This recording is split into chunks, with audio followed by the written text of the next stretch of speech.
Thank you. Run these files. Thank you. I'm gonna set the reset the whatever I'm trying to say in my mind.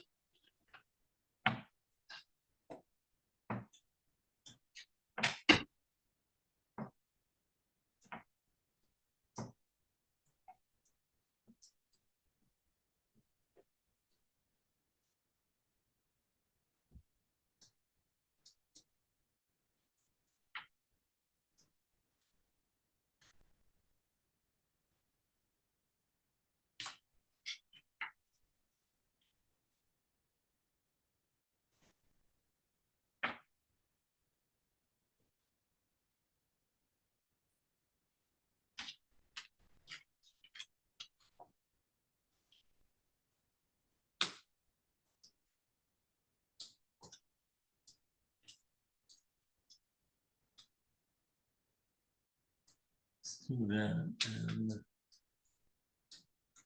might be able to see the witness still. Don't know. If we do tell Megan and she can, Yeah, I would say Megan She should can- probably handle that today. I'm not really confident. In she can, but that depends. But we definitely don't want the jury on.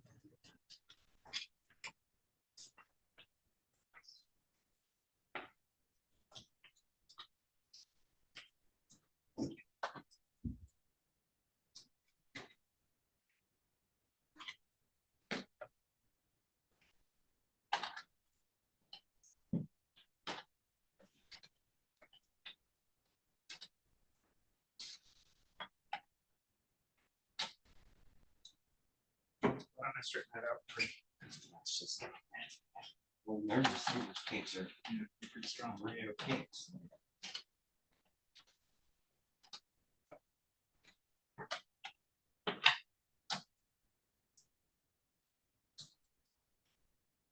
It's worse than stuff in my basement.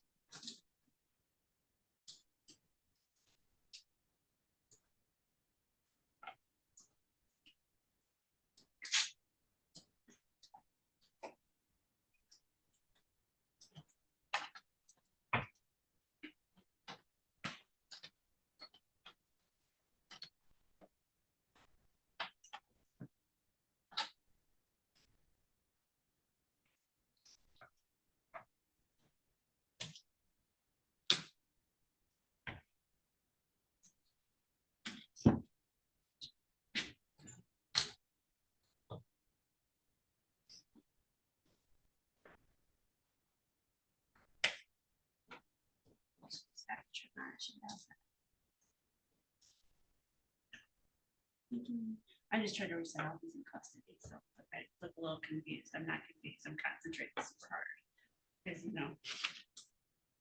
it requires some concentration. Some days. Okay.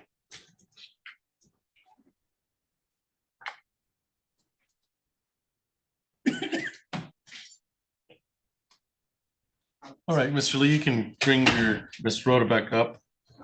And where's Miss Slaviak? I think she went to go get the. All right. jury. I think we're gonna wait on Mr. Lee. We're waiting for Mr. Lee to make sure he was here. Oh. We shouldn't have anything up for Oh, the she jury. went to go run files to where they need to go to All right, use them. you, so.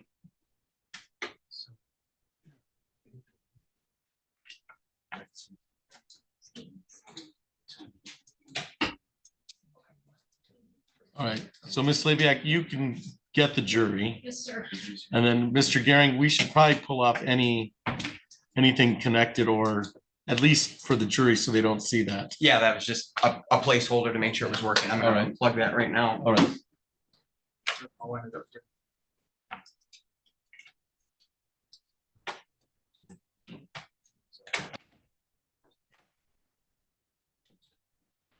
then if you sit towards the end, we'll fill up the rows with the pews with the jury. Is there if I leave this here on this chair? Yes. Once you put the cups on, they walk out. So.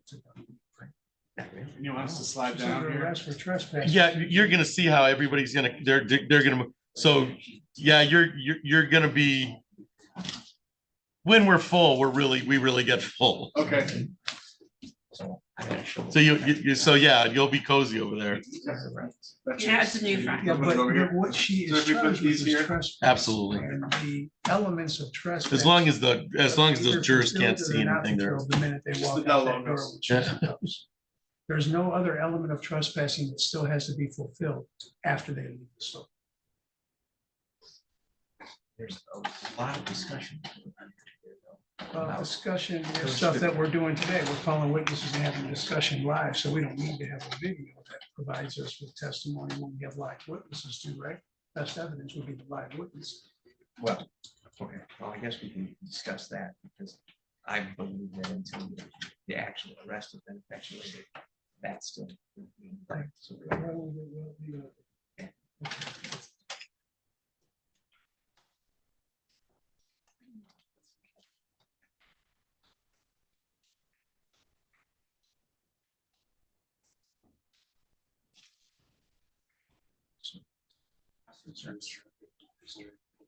Mr. Lee.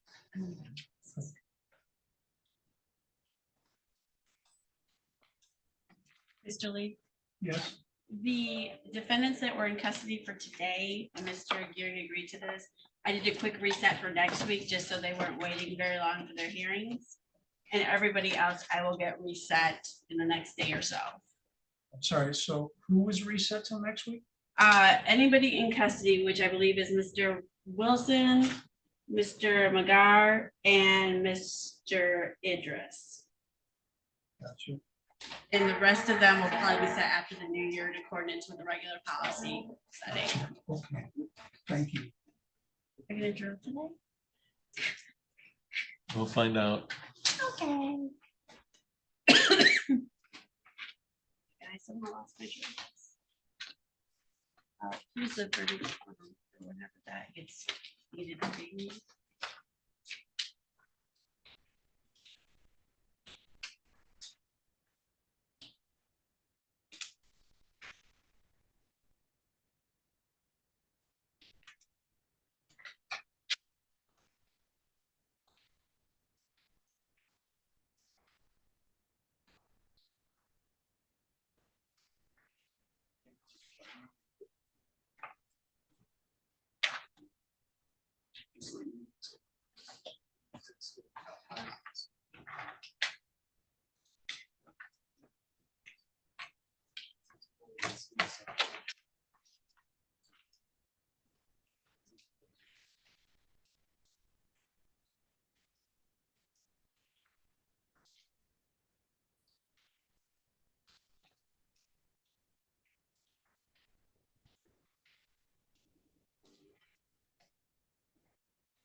So the plan right now is to take a break from 1:30 to 2:30.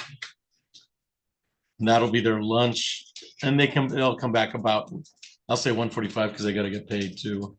That's the plan of, and that'll allow me to take care of some matters from 1:30 to 2:30. And then we'll come back like at 2:45 and finish up whatever we have left. We'll see how much we get done from 11:30 to 1:30. But that's the plan. So for what it's worth.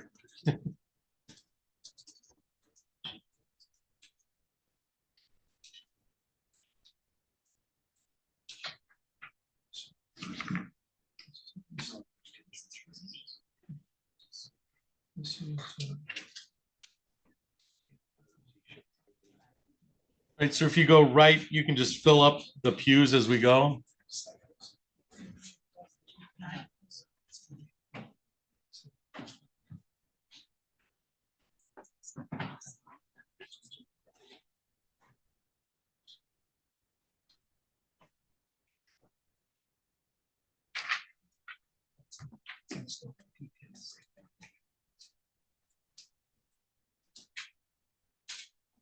All right.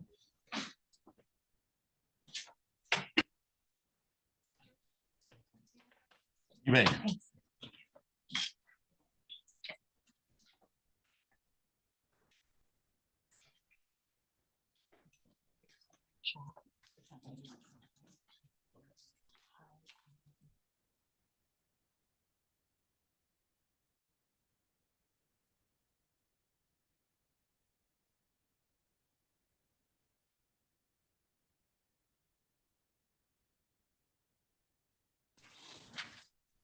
All right, members of the jury, my name is Judge Tony Flores, and I'm reading some of these instructions, so I'm not ignoring you. Okay, just so you know, it is my pleasure and privilege to welcome you to the 54A District Court of Ingham County. I know that jury duty may be a new experience for some of you. Jury duty is one of the most serious duties that members of a free society are asked to perform. Our system of self-government could not exist without it. I'm going to move that so I have a little better. The jury is an important part of this court. The right to a jury trial is an ancient tradition and part of our heritage. The law says that both the person who is accused of a crime and the prosecution have the right to a trial, not by one, but by a jury of 6 impartial persons. We'll talk more about the number that we use here. Jurors must be free as humanly possible from bias, prejudice, or sympathy for either side. Each side in a trial is entitled to jurors who keep open minds until the time comes to decide the case. The trial begins with the jury selection. The purpose of this process is to obtain information about you that will help us to choose a fair and impartial jury to hear this case. During jury selection, the lawyers and I will ask you questions. This is called voir dire. The questions are meant to find out if you know anything about the case. Also, we need to find out if you have any opinions or personal experiences that might influence you or for or against the prosecution or the defendant or any witnesses. One or more of these things could cause you to be excused in this case, even though you may otherwise be qualified as a juror. The questions may probe deeply into your attitudes, beliefs, and experiences. They are not meant to be unreasonably prying into your private life. The law requires that we get this information so that an impartial jury can be chosen. If you do not hear or understand a question, you should say so. If you do not understand it, you should answer it. If you do understand it, you should answer it truthfully and completely. Please do not hesitate to speak freely about anything you believe we should know. During jury selection, you may be excused for serving on the jury in one of 2 ways. First, I may excuse you for cause. That is, I may decide that there's a valid reason why you cannot or should not serve in this case. Or a lawyer from one side or the other may excuse you without giving any reason for doing so. This is called a preemptory challenge. The law gives each side the right to excuse a certain number of jurors in this way. If you're excused, you should not feel bad or take it personally. As I explained before, there simply may be something that causes you to be excused from this particular case. I will now ask you to stand and swear to answer truthfully and honestly all the questions that you will be asked about your qualifications to serve as a juror in this case. If you have a religious belief against taking an oath, you may affirm that you will answer all the questions truthfully, fully, and honestly. So please stand. Raise your right hand, or do you solemnly swear or affirm that you will truthfully and completely answer all questions about your qualifications to serve as jurors in this case? Yes. All right, thank you. You may have a seat. I'd like to introduce the members of the court, my court staff. I'm reading this, but I know their names, okay? My court recorder is Wendy Holden, all right? You probably won't get to see her because she's got monitors in front, as we all do now. We're just having this discussion about how this 1950s building has been pushed in to a 2020 experience for everybody. But my court officer, she'll be recording everything we say, all right? My court officer, you've had the opportunity to come up, is Megan Slaviak, and she's my court officer. Anything that you want to come to the attention of the lawyers or myself, bring it to her attention first, okay? She's the conduit to bringing anything to our attention. This is a criminal case involving the accusation from the city of Lansing of trespass, which I'll explain more later, all right? This charge has been made against the defendant, who is Erica Rodebeck, okay? And the defendant's lawyer is attorney John Lee. Mr. Lee, would you like to introduce yourself to the jury? Thank you, Your Honor. Good morning, and thank you all for being here. As the judge said, it's a big responsibility, so we appreciate it. My name is John Lee. I am the attorney for the defense. The lawyer for the city of Lansing is Assistant City Attorney Joel Gehring. Mr. Gehring, would you like to introduce yourself to the panel? Thank you, Judge. Good morning. Again, as we all will thank you profusely throughout the day. Thank you so much for being here, being willing to be a part of this, listening actively, participating actively, and just taking the time out to do, our civic duty. Again, my name is Joel Gehring. I'm the Deputy City Attorney here for the City of Lansing, which essentially makes me prosecutor for this matter. And I appreciate all of you and what it takes to come up to do this. And for to it's going well for everyone.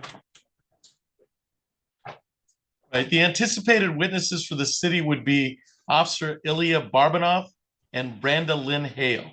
Do you have any other? Are those the two witnesses that were listed? Correct. Okay. Does anyone in the jury box or waiting to be chosen know the defendant or any of the lawyers or witnesses? Right. And if you have, I'm asking those questions in general. They're going to have more questions for you as we go forward. We suspect the length of this trial will be about a day. Okay, depending. We have two witnesses, so we're planning for about a day.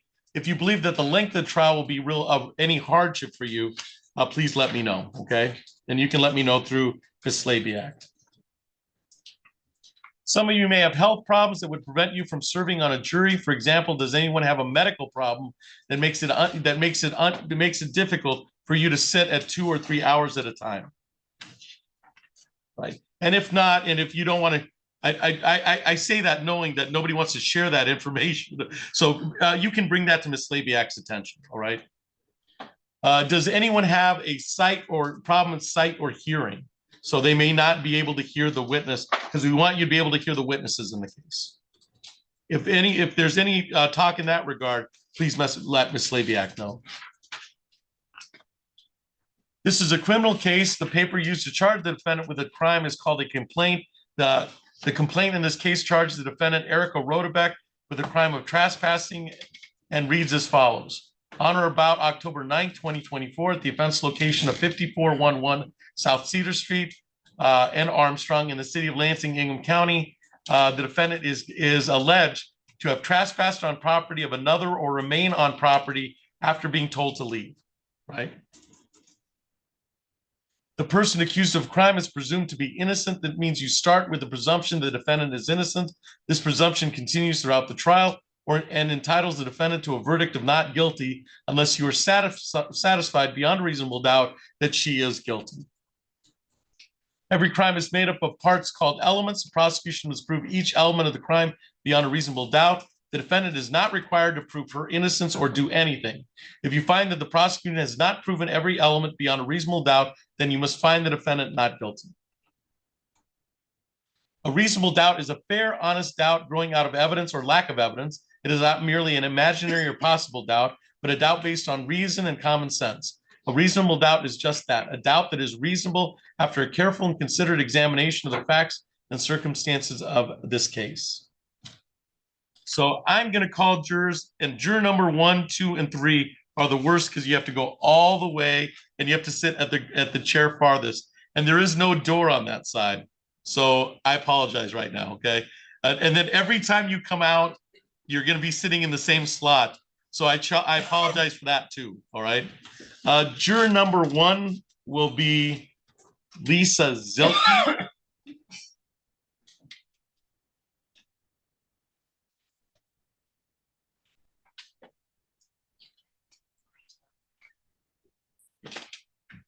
Right, juror number 2 is Jeffrey Ryan Anshet-Seja.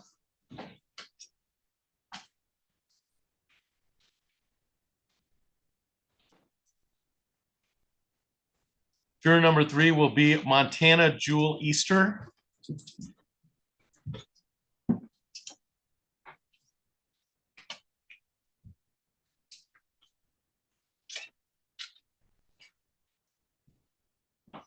Juror number 4 will be Isabella Croft.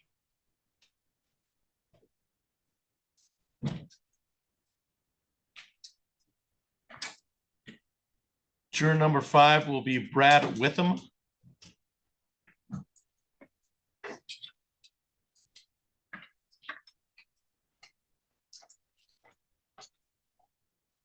Juror number 6 will be Abraham Gonzalez.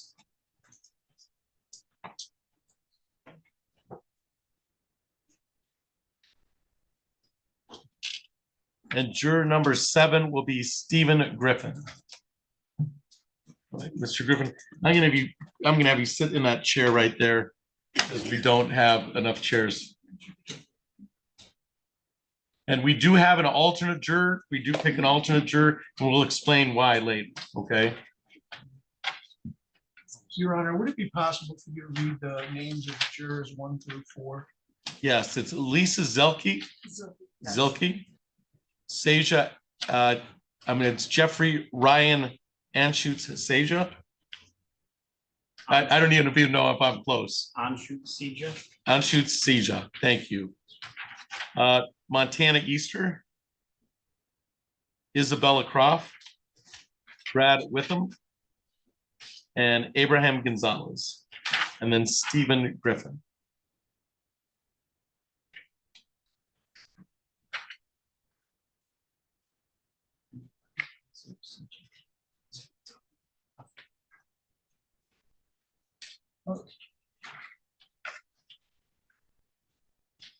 All right, the attorneys both are going to take turns asking you questions. Mr. Gehring, are you ready to proceed with the voir dire? I am, Your Honor. You may proceed. Okay. Well, good morning, everyone. Thank you. Thank you to the jurors back here as well. By way of reintroduction, my name is Joel Gehring. I am the prosecutor in this case. So this process here is called voir dire. Just going to take you through a few questions that I'm interested in finding out a little bit more about you. We use these questions just to sort of get a feel for that. If at any time either I or Mr. Lee thanks and excuses one of you, please don't take that personal. Not every individual's fit for every case, and sometimes that just happens. And it doesn't mean that we didn't think you would be trustworthy or reliable, nothing like that. We just always want to make sure that we've got a group of folks that are really going to fit into what we're doing today and what we're talking about today. So just bear that in mind as we go through this. So the first question I'd like to ask all of you is,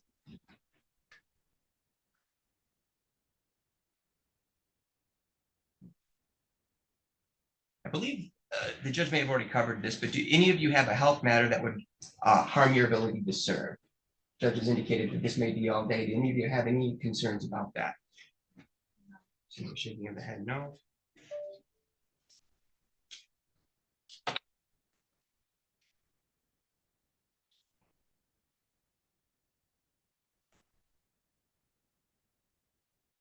And then let's see. We've already answered this as well. I believe you do not believe you've met me before. The other attorney in the case, the defendant, none of those folks look familiar. So good. Let me ask you this. Have any of you ever had an interaction or an experience with a police officer or other law enforcement person, or formed an opinion about a police or our criminal justice system that would prevent you from being a fair juror? In other words, yes, sir. Go ahead. Yeah, my brother's a police officer, 35 years.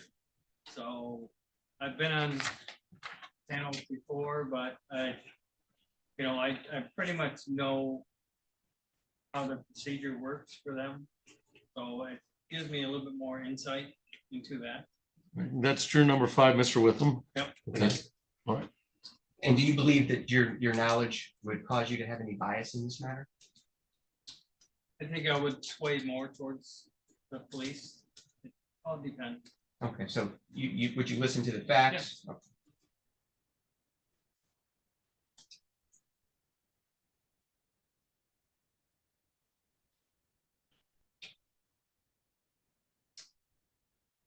Is there any reason any of you cannot be fair in reaching a verdict, guilty or not guilty? Okay, now, the nature of the crime here is a trespass. that's what we're here today to talk about. That is a misdemeanor offense. Would any of you have any difficulty convicting someone or finding someone not guilty of the crime of trespass? No, no. Have any of you ever been told to leave a place, been told you're being trespassed, you need to leave this property? No experience with that. Okay, what about your own property? Any of you ever had to trespass someone, ask someone to leave your own property?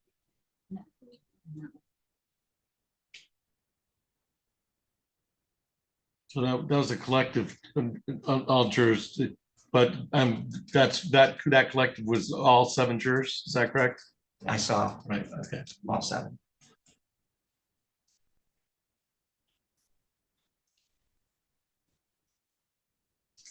Mr. Anshut Seja, just kind of start with a little bit of education. Are you in school now, or do you attend school? I graduated at the end of 2020 with a bachelor's in computer science. That's the highest degree. And you currently work as a senior software developer, Yes.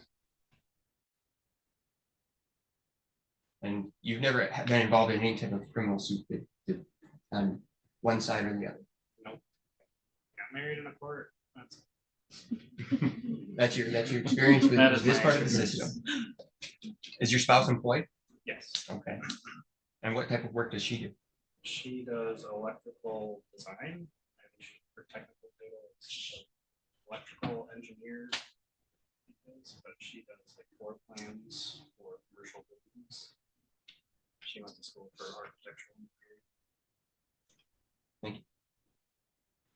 And for all of you, are any of you, and we've heard from some, so I thought I would explore this further, or is anyone close to you employed now, or have you, or anyone close to you, been employed by a court of law enforcement agency? Yes. Yes. My mom currently works with the state police for emergency care. That came from juror number 4. Works at MSP?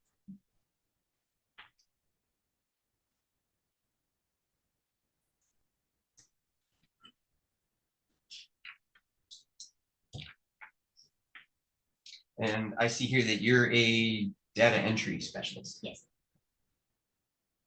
You ever worked over at MSP, taken out some things to do? Ever been over there? Do you discuss your mother's position, what she does, what she sees? It has her travel pretty frequently for conferences on emergency preparedness. We talk about that sometimes. My stepmom's also, I don't know if this is relevant, worked for the state, not state police. And my sister works for the court. Not permanently. Yeah, work. Okay. All right. Thank you.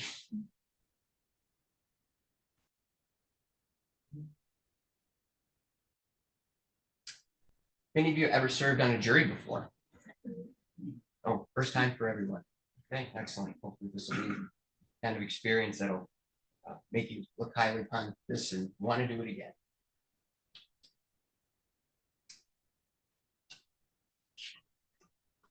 Miss Daza. That's me. Oh, I had you marked this up here. You are not up here. Maybe we'll save that for one for when you get up. Put that down. Miss Zielke, what do you do in your spare time? I am a homemaker. I've been disabled for 14 years now.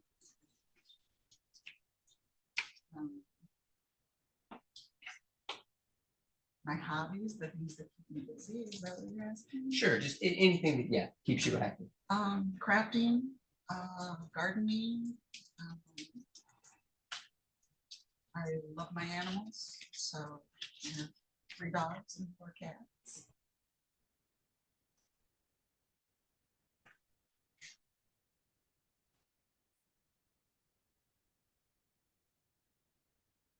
Is there anything else you can think of that you like to do in your spare time? That encapsulate them? It's hard to think of, right? When you know you do a million things, but then when someone asks the question, it's like, I know I do more than 2 things. My husband and I camp.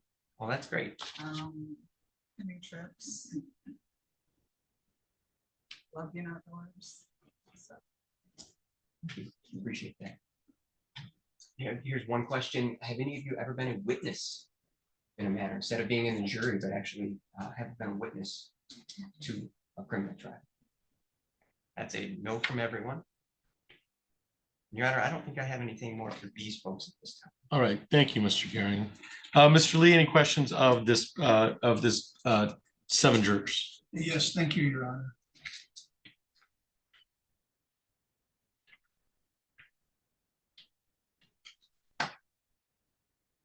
Good morning again. My name is Mr. Lee, the attorney for the defense. I just wanted to ask you guys a couple basic things.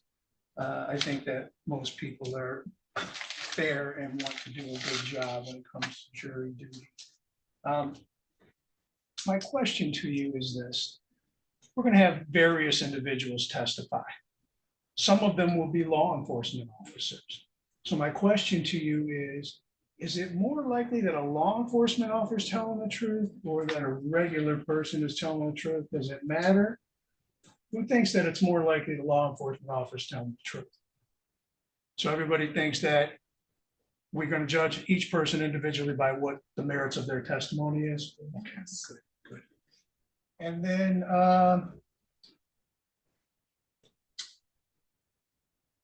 Ms. Zoki, you had indicated in the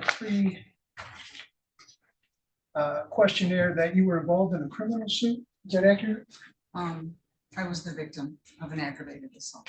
Gotcha. Okay. Would that come into bear for you in regard to how you would judge anything in this case? No, I advocated for the young woman. I'm sorry. I advocated for the young woman that assaulted me.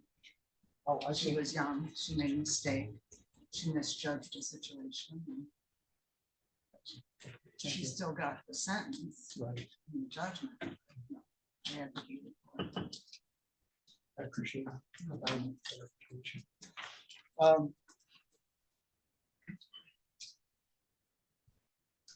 Is there anybody who's ever been treated unfairly? Nobody? In You what guys? context? Yeah, exactly. Fairly broad question. Yes, it is. I got a laundry list. Right? Well, we all have, right? And so here's a follow-up question. When you were treated unfairly, did you stand your ground or did you accept it and say, well, that's just the way life goes? How many people stood their ground? Okay, sure. It does depend, right? Sometimes maybe you'd stand your ground, sometimes maybe you would accept it. Our theory of the case in this case is that Ms. Rodebeck was treated unfairly. And so that's going to be fundamental to our defense, okay? And so I want you to think about that and think about perhaps times you've been treated unfairly and, you know, how you react, okay? Okay. I don't have any further questions. Thank you, Mr. Lee. Challenges for cause from the city. None for me, Your Honor. Any challenges for cause, Mr. Lee? We would challenge juror number 5, Brad Whittam. He did claim that he would probably go to police. All right, Mr. Witham, do you understand that you're going to get some jury instructions from the court? One of the instructions is that nobody comes with the corner on the truth. And I don't know your relationship with your brother in law enforcement. He could have high credibility or low credibility. I have no idea.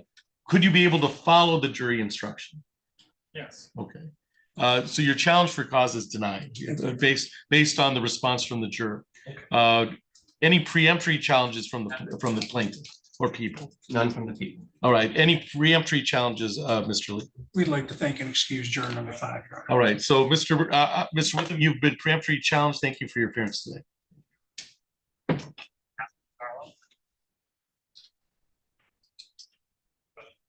And we will replace juror number 5 with a new juror number 5. And that will be Deborah Harmon.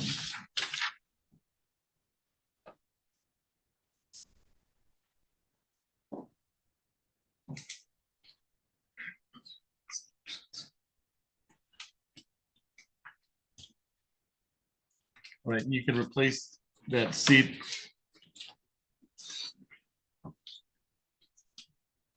All right, Mr. Gearing, do you have any questions? Ms. Harmon, did you have the opportunity to hear all the questions that was asked? Yeah. So did you hear anything that maybe you would want the lawyers to know concerning your presence and questions that they might have concerning this case? Not that I can. All right, thank you. Mr. Gearing, any questions for juror number 5? Just real quick, you heard my question about whether or not you might be related to a law enforcement officer. My question about whether or not you've ever maybe been the victim of a crime that's not something you feel you need to expound on, nothing there. Have you ever dealt with a trespass before? I have. Okay, let's talk a little bit about that. Were you the individual being accused of trespassing, No. or were you the other individual? I was the one that asked him to leave. Okay, and did that individual leave? He did. I don't have any additional questions for this juror. Your All Honor. right, thank you. Mr. Lee, do you have any questions of juror number 5? Do you think that you could be fair and unbiased in this case? Would your experience with your trespassing issue come into play? I mean, I would certainly listen to what happened, but I'm not sure that I could be unbiased in that regard. It was a really scary position for me to be. Understood. Thank you so much. All right, challenges, once again, challenges for cause, Mr. Gearing. None, Your Honor. All right, challenges for cause, Mr. Lee. Yes, Your Honor. Juror number 5 specifically stated she's not sure if she could be unbiased. Therefore, we challenge for cause. All right, and with this juror, I'll have a response from the city. Ms. Harmon, you understand we're looking for the objective trier of fact, and I'm going to instruct you that you have to be objective and see what evidence supports or doesn't support a witness's testimony. Mhm. If you're not able to do that because of a prior experience, I understand. That's all right. However, I need to hear that from you. Okay. I need to hear that you're unable to be an objective juror in this case. I would hate to say that I would be objective in this case. So Alright. yes, I would be, I think that I would be prejudiced. All right. Any response, Mr. Gearing, to the motion for cause? None at all, Your Honor. All right. I'm gonna grant the motion to preempt or to strike the juror for cause. And that would be a cause from the defense. So the people would, so at this time, well, you are, Ms. Harmon, you are thanked and excused. Oh. And we'll replace juror number 5 with Miss Papp, Angelica Papp.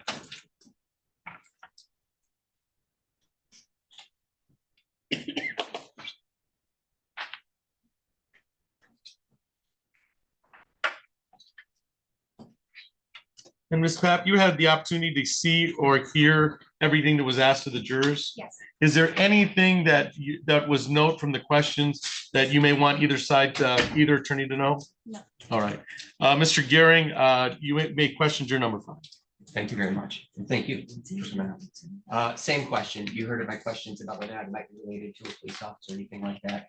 I do see that you had indicated that you had been involved in a civil suit. Just a divorce case. Okay, so it wouldn't have any effect on what you'd be seeing and hearing and thinking today. Excellent. Have you or a person close to you ever been the victim of a crime?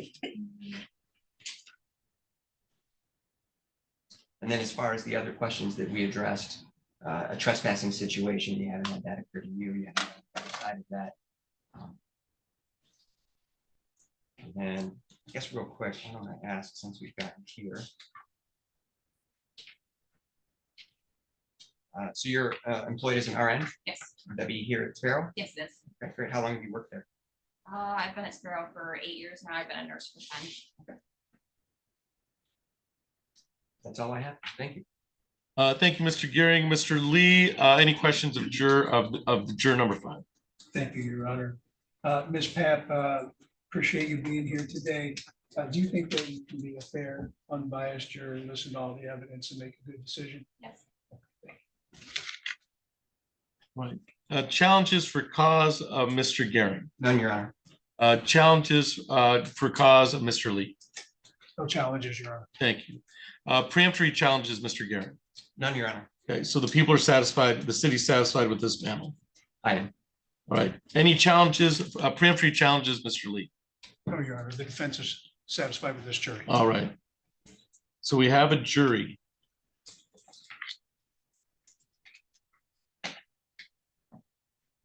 So if you are here as a panel member, Miss Nealing, I almost forgot her name. That would be the second time, and I should get yelled at, okay? Because I've been working here long enough that I know her name.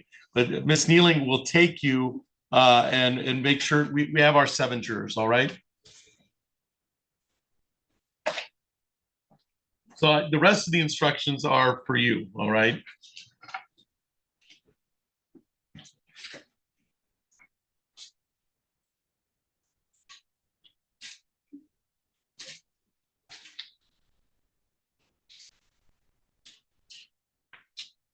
All right, members of the jury, you've been chosen to decide a criminal charge made by the state of Michigan or the city of Lansing in this response.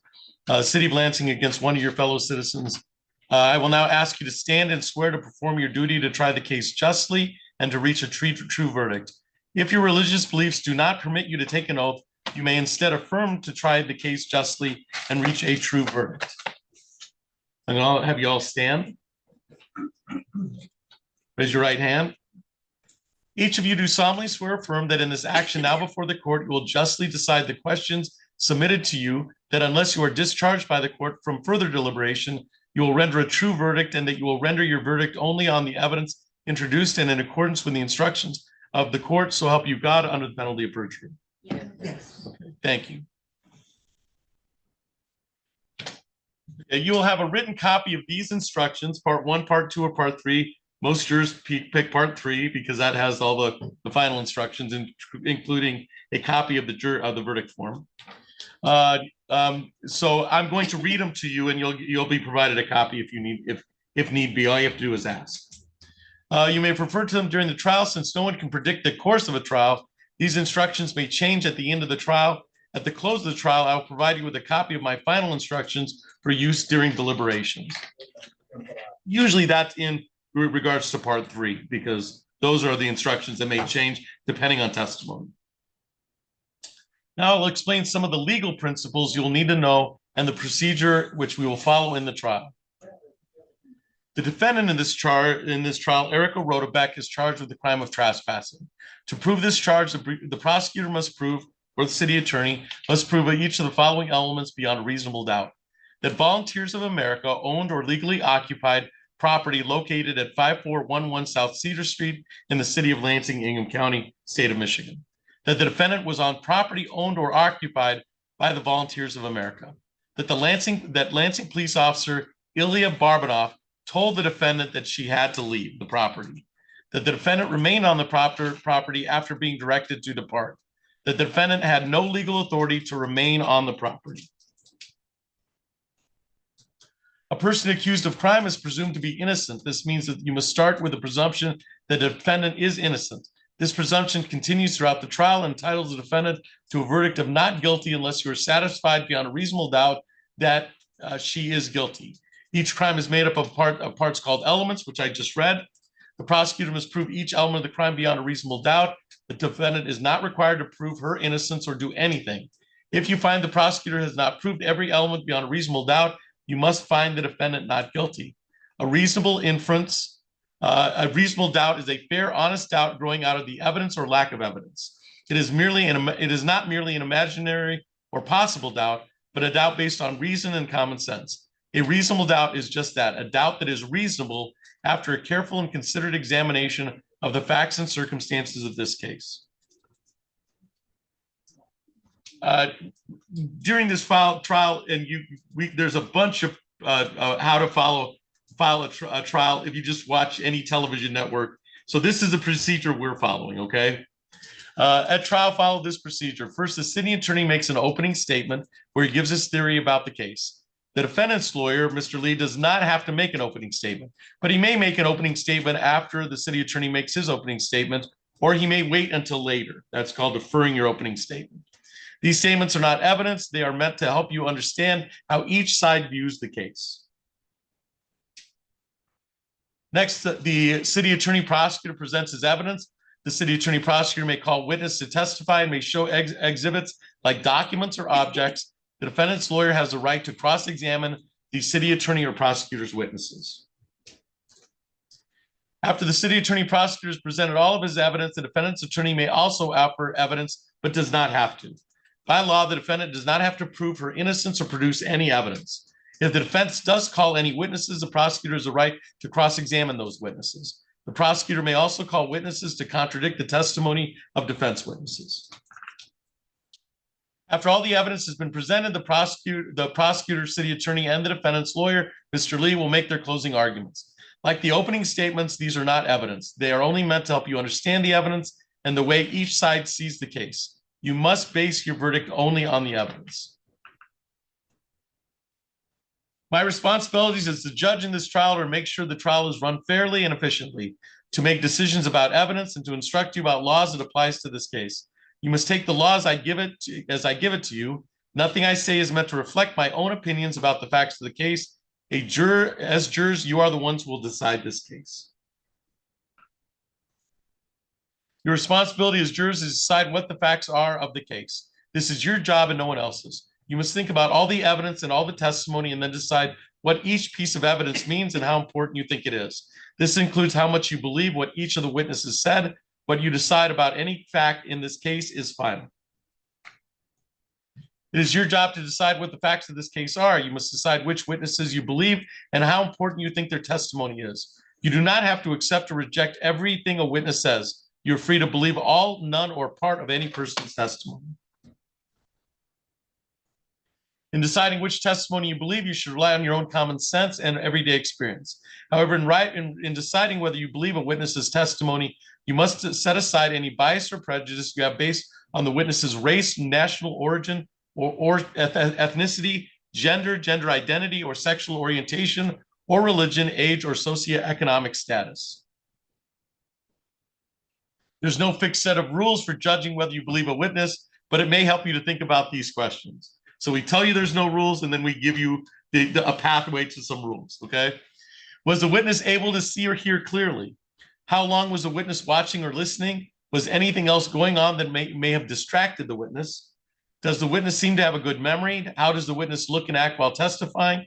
Does the witness seem to be making an honest effort to tell the truth, or does the witness seem to be evading the questions or arguing with the lawyers? Does the witness's age or maturity affect how you judge their testimony? Does the witness have any bias or prejudice or any personal interest in how this case is decided? Has there been any promises, threats, suggestions, or influences that affect how the witness testifies?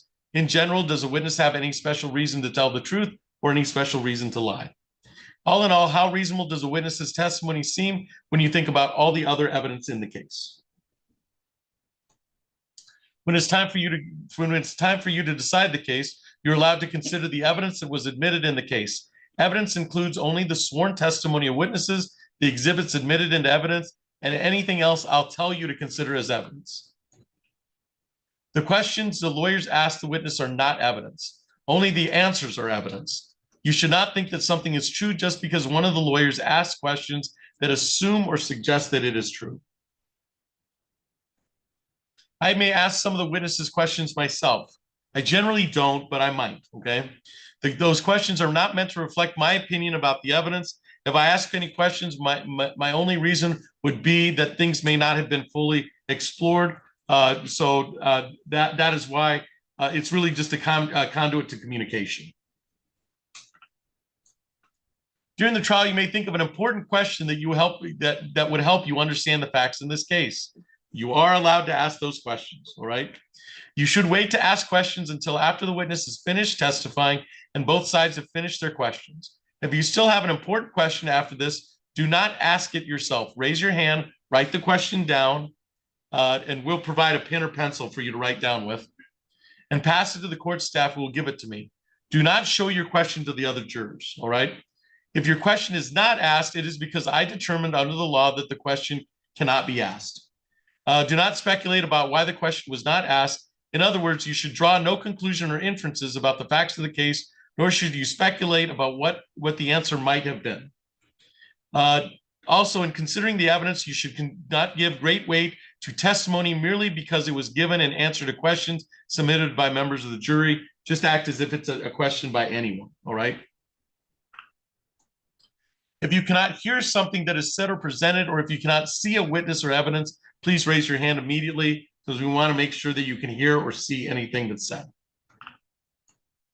During the trial, the lawyers may object to certain questions or statements made on other lawyers or witnesses. There should be an objection. Plenty of that's been dramatized in television. I will rule on these objections according to the law. My rules for or against one side or the other are not meant to reflect my opinions about the facts of the case. Sometimes the lawyers and I will have discussions out of hearings. Also, while you're in the jury room, I may have to take care of other matters that have nothing to do with this case. Pay no attention to these interruptions. I guarantee you at sometime this afternoon, we will be addressing some other cases. And so you will be in the jury room just because I know they're on the docket, all right?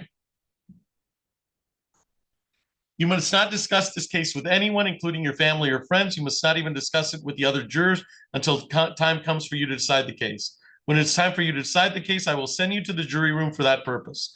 Then you should discuss the case among yourselves, but only in the jury room and only when all the jurors are there. You must not talk to the defendant, the lawyers, the witnesses, or anyone who may be connected to this case. This means you may not speak to these individuals, even if it has nothing to do with the case. You should be very cautious about speaking to people because you may inadvertently speak to someone connected to this case. The restriction is necessary to avoid even the appearance of any improper conduct on any person's part.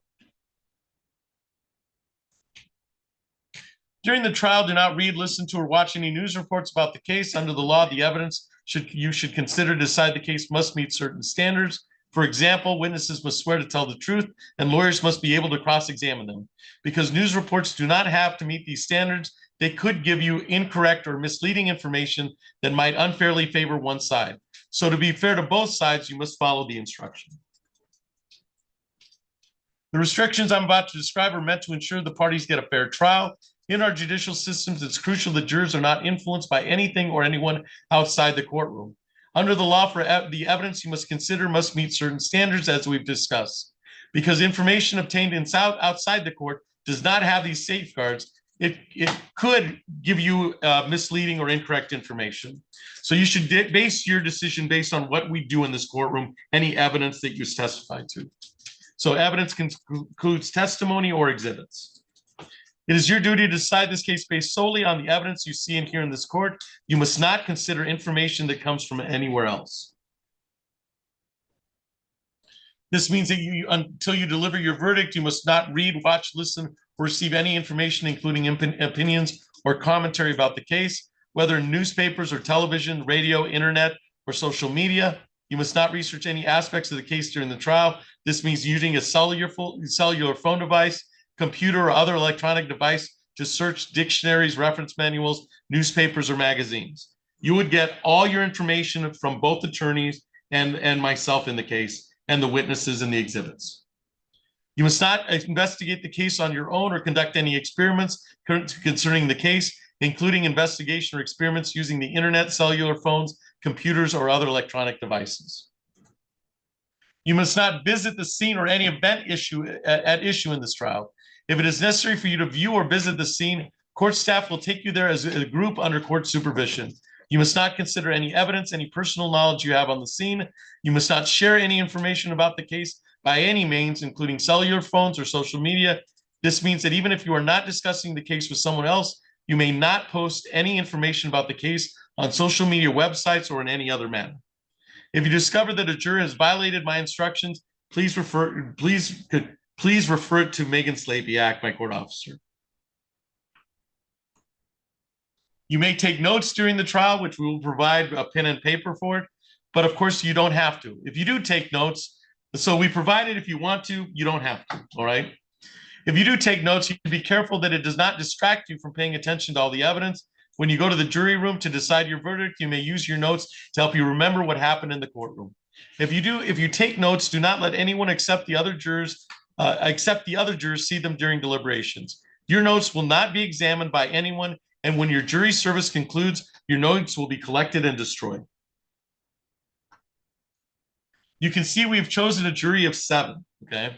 After you've heard all the evidence and my instructions, we will draw lots to decide which one of you will be dismissed from the jury deliberation process. So that's good news or bad news for one of you, all right? But you do all the work and then you don't get to do the heavy lifting associated with it. But one of you will not be deliberating with the others. I would ask that you not talk to anybody else, maybe Miss Kneeling, who's making sure the administrative order, or Miss Slaviak. But just because there may come a time, depending, that you may have to replace a juror that's already deliberated. And of course, you've already deliberated and you've seen all the facts and evidence. That's the plan right now, is to pick one extra juror. It's done in district court half the time. I always do it. And it's done in circuit court. There's 2 jurors usually picked in circuit court. So we actually pick a jury of 14 as opposed to a jury of 12. Possible penalty should not influence your decision. If you find the defendant guilty, it is the duty of the judge to fix the penalty within the limits provided by the law. I may give you more instructions during the trial. After all the evidence has been presented, you'll hear the lawyer's closing arguments. Following the closing arguments, I will give you additional instructions about the rules of law that apply to this case. You should consider all my instructions as a connected series. Taken all together, they are the law you must follow. After my final instructions, you'll go to the jury room to decide on your verdict. A verdict must be unanimous. That means that every juror must agree on it, and it must reflect the individual decision of each juror. It is important for you to keep an open mind and not to make a decision about anything in the case until you go to the jury room to decide the case. You must not let bias, prejudice, or public opinion influence your decision. Each of you may have biases or perceptions about other people based on stereotypes. We may be aware of some of our biases, though we do not express them. We may not be fully aware of some of our other biases. Take the time you need to test what might be automatic or instinctive judgments and reflect carefully about the evidence. I caution you again to avoid reaching conclusions that may have been unintentionally influenced by stereotypes. You must reach your own conclusions. And your conclusions must be reached individually. You should do so only after listening to and considering the opinions of other jurors. You may have different backgrounds, and your other jurors may have different backgrounds and perspectives other than your own. So we will now, I think we can proceed with opening statement. And we'll go right to opening statement.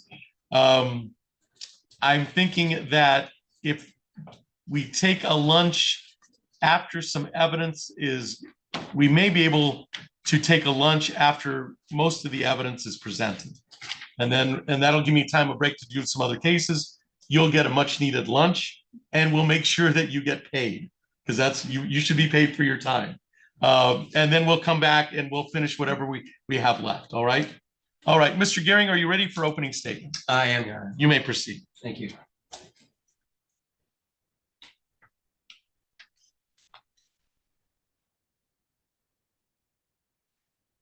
Well, folks, once again, thank you for being here. By way of reintroduction, my name is Joel Gehring. I'm the Deputy City Attorney here for the City of Lansing and prosecutor in this matter.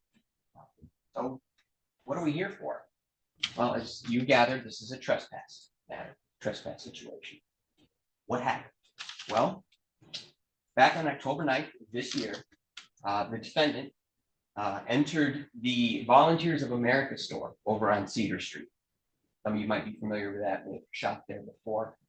Been there a while.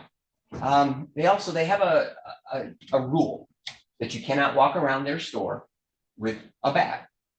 A lot of places have that rule. The student bookstore has that rule. The pharmacy where I live has that rule. It's a fairly common rule. Not everyone has it, but they had it there at the Volunteers of America. Posted right up there in front at the door. We also got a little sign by the cash register. Well, on that day, the defendant was in that store carrying around 2 large bags in a shopping cart. The manager of the store, who you will hear from, her name is B. Hale. B will tell us that she approached the defendant and reminded her about the bag policy. That you can't have these in here. We're more than welcome to put them over by the register while you shop. You can take them to your car. take them home, do whatever you like, but if you want to shop here, you can't have the bags. The defendant essentially said, no.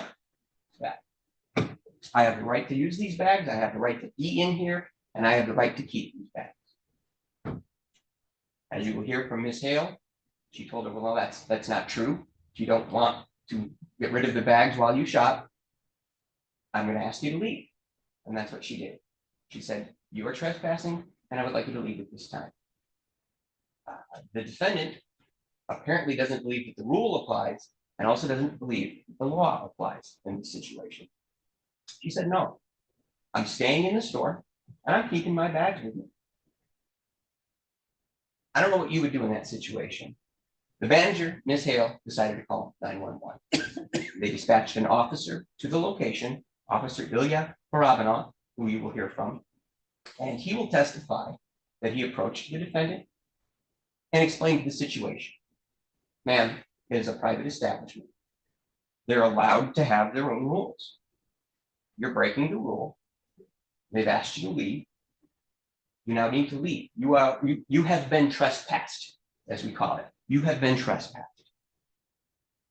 The defendant persisted. No, I'm not leaving.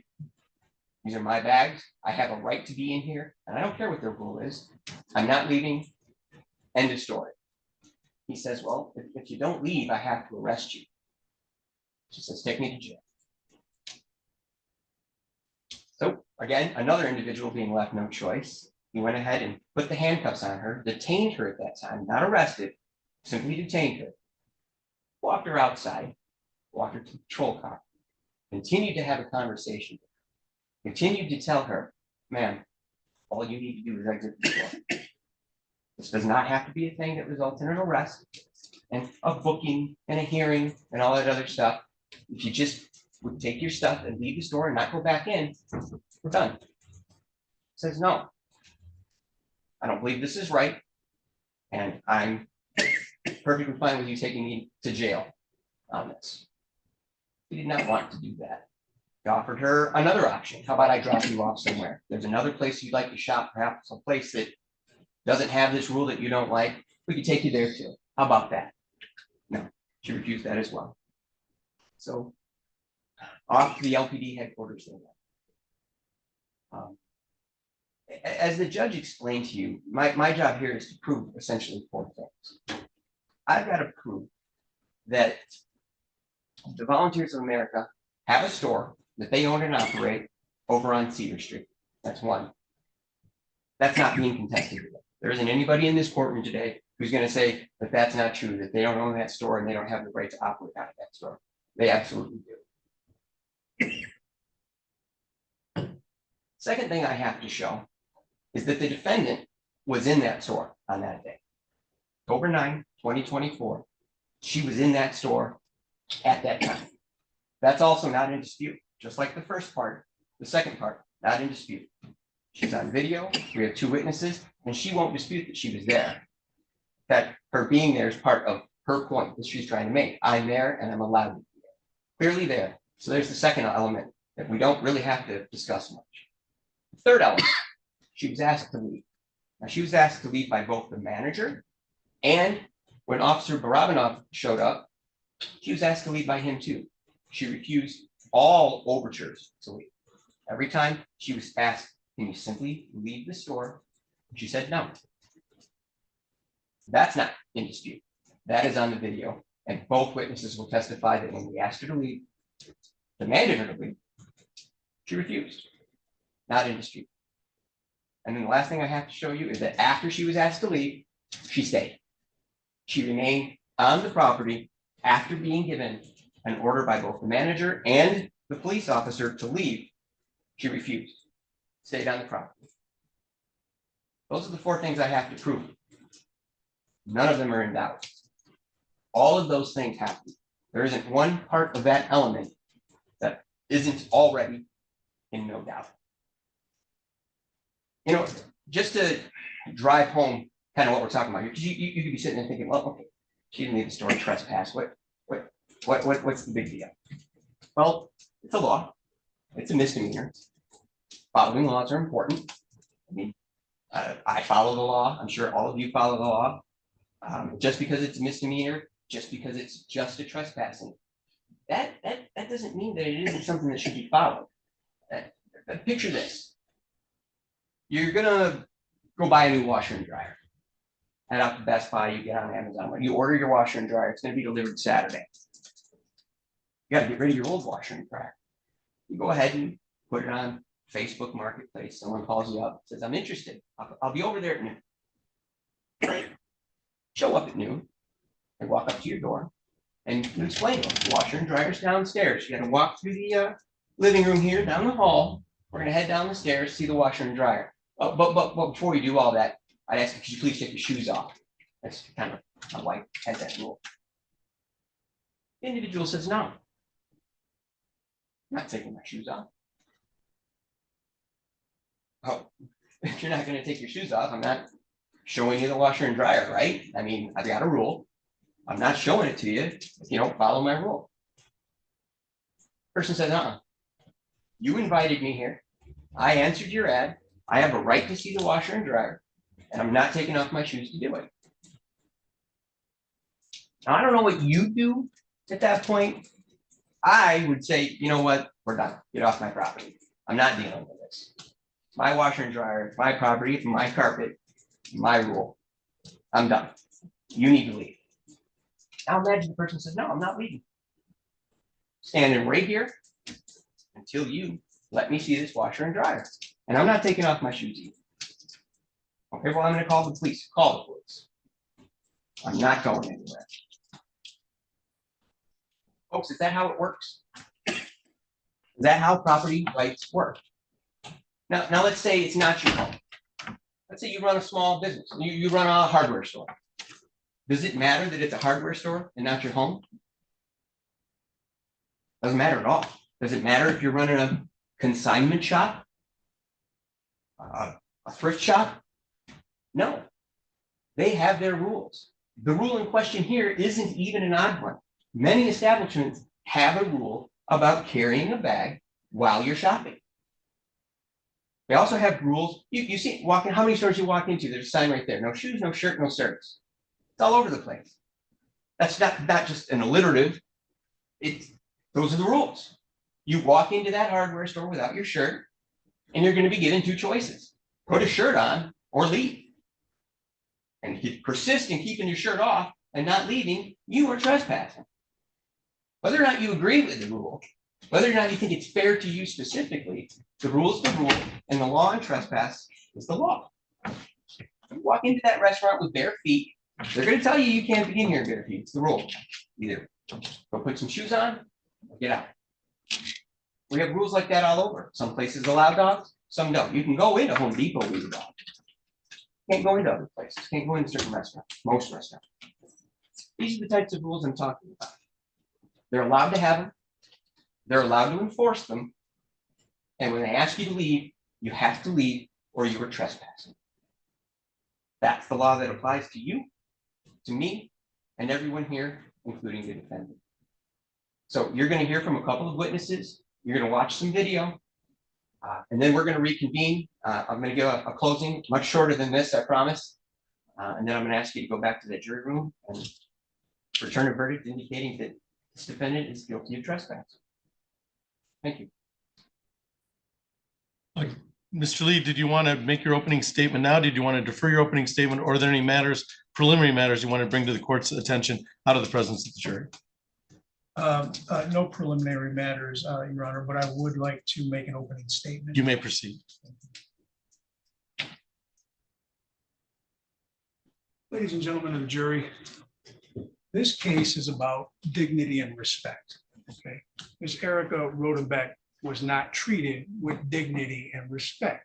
She was in fact discriminated against. Okay, we're all going to go holiday shopping probably. We all expect to be treated well, right? Friendly staff. Hi, welcome to the store. Please spend your money here, right? And any store is allowed to have a policy that they want to have. But that policy has to be enforced against everybody. If I tell you, when you come over to my house to buy my washer and dryer, you take your shoes off because you're black. That's not the same as me telling everybody to take their shoes off, is it? Right? So this is not a racial issue, I just use it as an example, okay? But if you're gonna have a policy, it has to be enforced against everybody. And if you start singling out one person over another person, and you have your own personal bias and motives for doing so, all of a sudden, that's not a store policy, that's a your policy, right? And you don't have to obey your policies, you have to obey store policies that are legally enforced. Ms. Rodebeck found herself in a situation where she was discriminated against. They weren't enforcing this policy on everybody, but they enforced it on her, right? Because they had a preconceived notion of her, right? And so you will hear her say many times during this interaction, I did nothing wrong. I did nothing wrong. And as Mr. Gehring has said, she also stated, I don't believe this is right. You know, it's not that I'm a troublemaker. It's not that I'm a bad person. It's not that I want to cause angst for everybody. But what's happening here isn't right. And I'm not going to kowtow. I'm not going to sit down. I'm not going to follow your instructions and do what you say. I've been discriminated against. And you'll hear this throughout the testimony, and I just ask you to consider. Thanks. Thank you, Mr. Lee. Are the people ready to call their first witness today? They are downstairs. I can, Right. or right out in the So hall. let's go and give the jury a break because we've been through, and then when we come back, we'll take 10 minutes, bring the witnesses up, and I think we can probably get some testimony in before we break for lunch, all right? So I'm gonna have you go with Ms. Slaviak, my court officer. So everybody rise for the jury.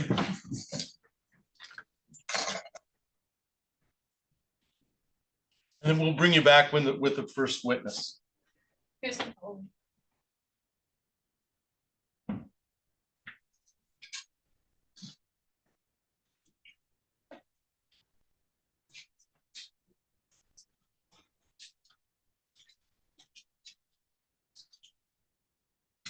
You can be seated. Is there anything to come to the court's attention on this file before we call the first witness? We'll make sure the door is from the city. Nothing from the city, Your Honor. Mr. Lee, anything to come to the court's attention? No, thank you. All right, so let's take a break and we'll get both witnesses. I'm not sure, but depending on the length of the testimony, we might be able to get both witnesses in before we take the actual break. I'm looking at a 1:30 break right now, but we'll see how it goes. All right. Just so the court is aware, depending on how the testimony goes, I may have a rebuttal witness All to right. call, and after 2:30 would be ideal. Perfect. Thank you. All right, we'll see everybody the next. Just let us know when you're ready. Okay. All right.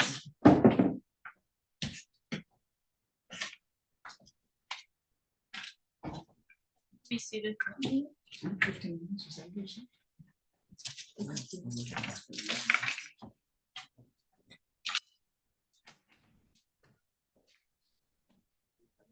So do you want me to? That might be a good idea.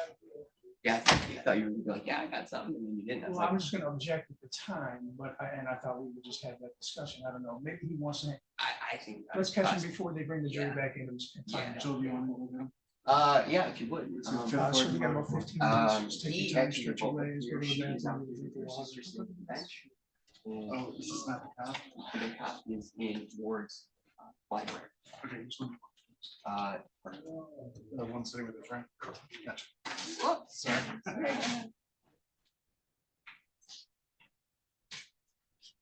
You know, shoot. I need.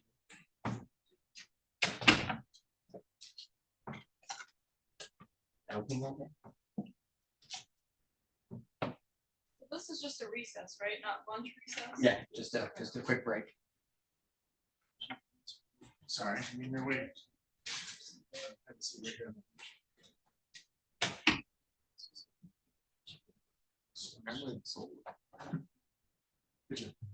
Yeah, so I'm okay.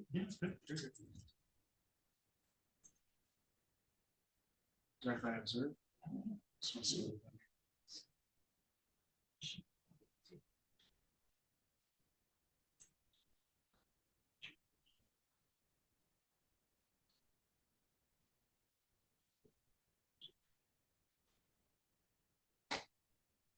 Can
I get you?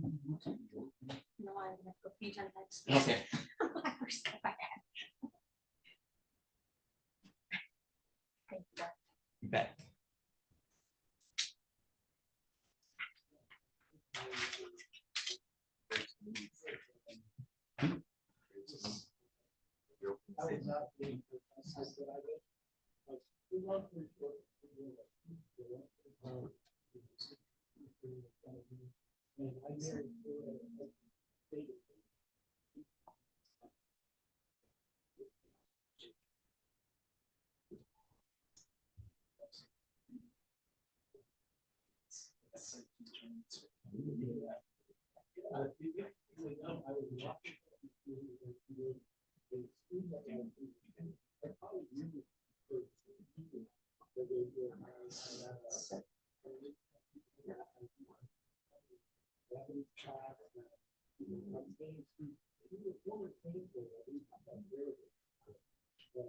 There's no.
Well, yeah, these weren't meant to do this. They had hodgepodge this and that's how it ended up. I mean, we got probation on the other side of us. We can hear them all the time. And occasionally it's like, oh, wish I wasn't hearing this. Yeah, yeah, and you can hear everything. Oh, my.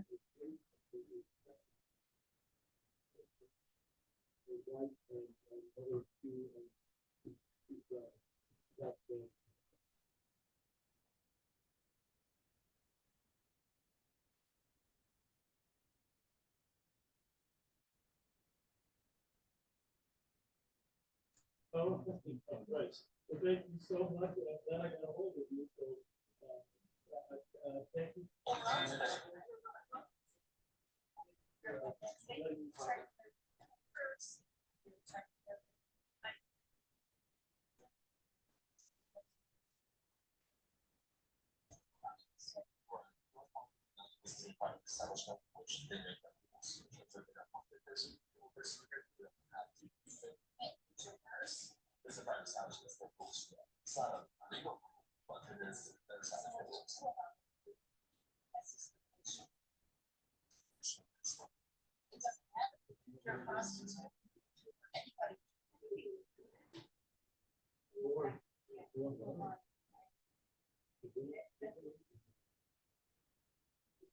Don't look back.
Then I remember.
have something we talk to the judge about in regard to evidence. I was gonna make an objection, but he may rather. So I'll just hash it out.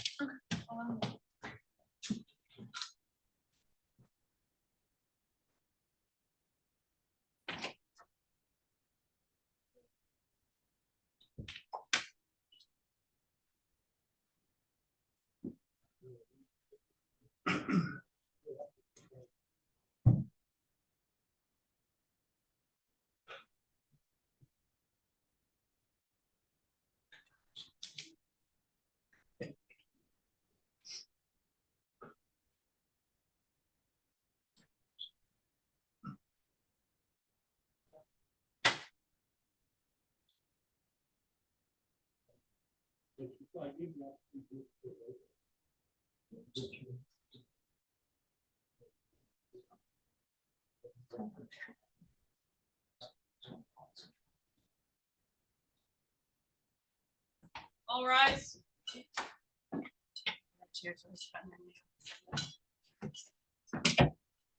Right, you can be seated. Before we bring the jury in, my understanding that there's an evidentiary issue to come to the court's attention. Mr. Lee, that's correct? Yes, sir. All right, so let's address that. And then we'll go from there. So, Mr. Lee, I think it would be a motion in limine on some level, or at least tell me what it is. Well, okay, so the city attorney has advised me that he intends to use the police body worn cam video in the prosecution. The body worn cam video includes the police officer going into the store, interacting with Miss Rodebeck, and then placing her in handcuffs and leaving the store, walking her to the police car, and then there's conversation had in the police car, etc. The city attorney would like to play all of that. My objection is that either the elements of trespassing have been established once they leave the store or they haven't. And any further display on the video may prejudice the jury against Ms. Rodebeck. They might find her answers to be unreasonable. Maybe they don't like her. It certainly doesn't provide us any proof or evidence as to whether she trespassed. And so I'm concerned that these prejudicial factors clearly outweigh the evidentiary benefit, and I would make a 403 objection. All right, 403 balancing under Michigan rules of evidence. Mr. Gearing, your response. Yes, sir. Obviously, any bias that might occur could just as easily occur against the police officer. I mean, they're having a conversation. It very well could be the conversation that she has that convinces this jury that her theory of being retaliated against or of being discriminated against is proven. I don't know. What I know is that it is our practice to play these videos up until the arrest is effectuated, and that was my plan. As soon as the actual arrest is effectuated, when he reads her rights, and then he begins to walk around to the side of the vehicle, that's where I was going to stop it. I'd spoken to Mr. Lee earlier about keeping it going while they're driving. Mr. Lee didn't like that idea. Frankly, I didn't disagree with him. So I'm not going to play the parts of the video of them going to LPD towards lockup. But there's a whole section of the video where they have a conversation and she articulates her reasons for why she believes she's being discriminated against. And apparently that's the defense today. And if that's the defense, I think it's very relevant to hear what she had to say that day about discrimination. Where did the conversation take place with law enforcement? She is in the squad car and he is standing next to her.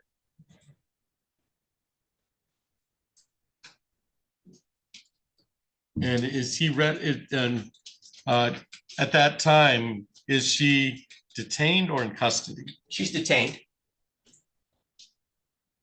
Are her rights read to her? That's when I want to shut it off. When her rights get read to her, I do not have any problem with shutting it off at that point. But I want to make sure that it is clear that a proper arrest was effectuated. You got to go all the way through the reading of the rights before that has been established. Right, So, but there may have been made statements made preceding her rights being made, and your indication is that she was not in custody at the time. she was in custody only. Okay, She but is handcuffed. She is handcuffed coming out of the store. She remains detained, as the phrase is right, being well, used now. detain, you can Terry type somebody, detain them Correct. and She- do investigation, and then you can place somebody in custody.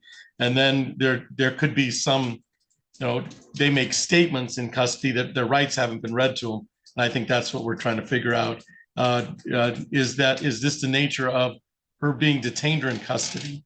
This is the nature of, well, I mean, as far as being informed that she's in custody, I don't know that she's informed she's in custody or Right, anything and I like don't that. think any defendant would be. No, at she's, some point, she's but- being detained, and the statements that she makes, there's nothing incriminating being said. Now, there's probably things she's not proud of. Right. But there's nothing there involving the case. What is relevant to the case is her continuing to state her beliefs about discrimination. I think all of that's relevant, but more importantly, I think the jury should see that we have an arrest eventually, that she was given an opportunity to avoid their arrest. She didn't take it. And now you're going to see her actually being arrested, and then I'm going to shut it off as soon as those rights are read. Mr. Lee. Your Honor, as he said, there's nothing about the case that's relevant to the case in this portion of the video. All it is a conversation between her and the police officer at best. I mean, we can make our own case about discrimination. We appreciate the city attorney's offer, but we can make our own case about discrimination at best. But he has to plan. I mean, he has to prove each element beyond a reasonable doubt. And part of that is to indicate that this was not a discriminatory practice, or whether the jury believes it or not. But the discriminatory practice wasn't carried out by the Lansing Police Department, Your Honor. That's not what we're arguing. Yeah, The but Lansing- if I claim after the fact that I killed somebody, it becomes relevant, and then I do a 4-3 balancing test, right? Sure. So if Ms. Rodebeck is indicating she was discriminated against because of a reason, and she indicates those reasons, should the jury hear it or not? And you're indicating they shouldn't.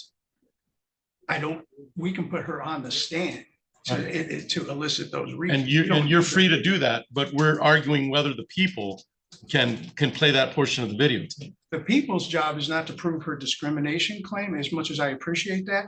The people's job is to prove trespassing, and trespassing was either proven or not proven the minute he put those handcuffs on her and walked her out of the store, because that's why he put the handcuffs on her. If she makes comments determining why handcuffs were placed on her, whether she was just or unjust, that's for the jury to make a determination on. Yes. And 403 is a test of inclusion. So the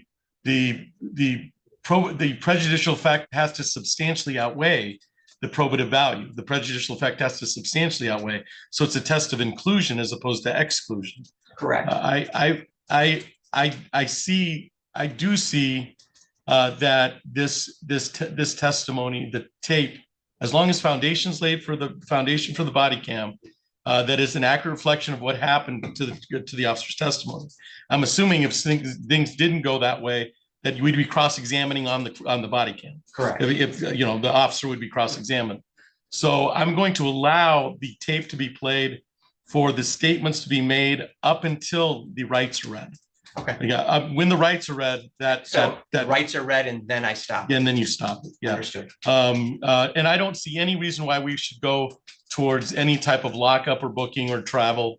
I don't think that, but and I would also think that because there's statements made by the defendant that the defendant's not saying that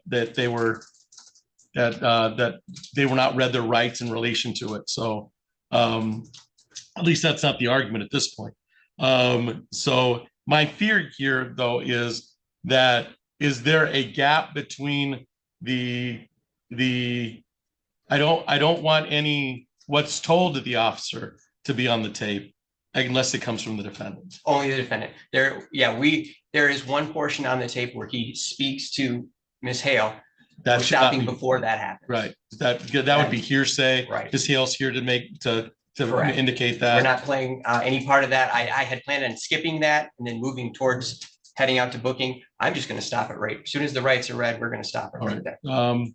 So the 403 balancing test, relevant evidence is denied up until, however, if you see anything that causes you concern other than the motion you've made, for instance, we're getting too far in, we'll stop it and we'll entertain objection at that point in time.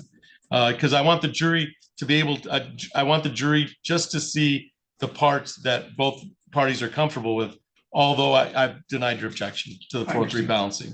Thank you. Anything else to come to the court's attention concerning this matter? Not from the city. Is the city ready to call their first witness? I am. All right, let's go ahead and start the testimony. Okay. So should I get the jury? So you want to bring the jury in? Yeah.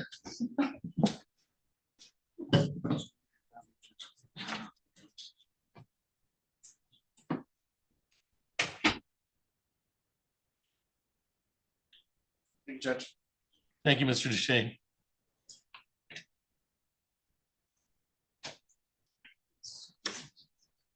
And is your witness, that's your first witness, all This is our right. witness right here.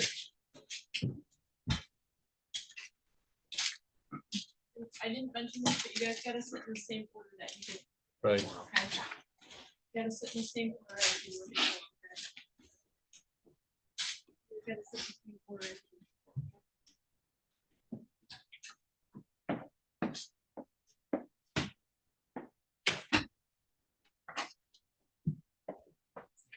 All right, so we're back on the record in 24-03056.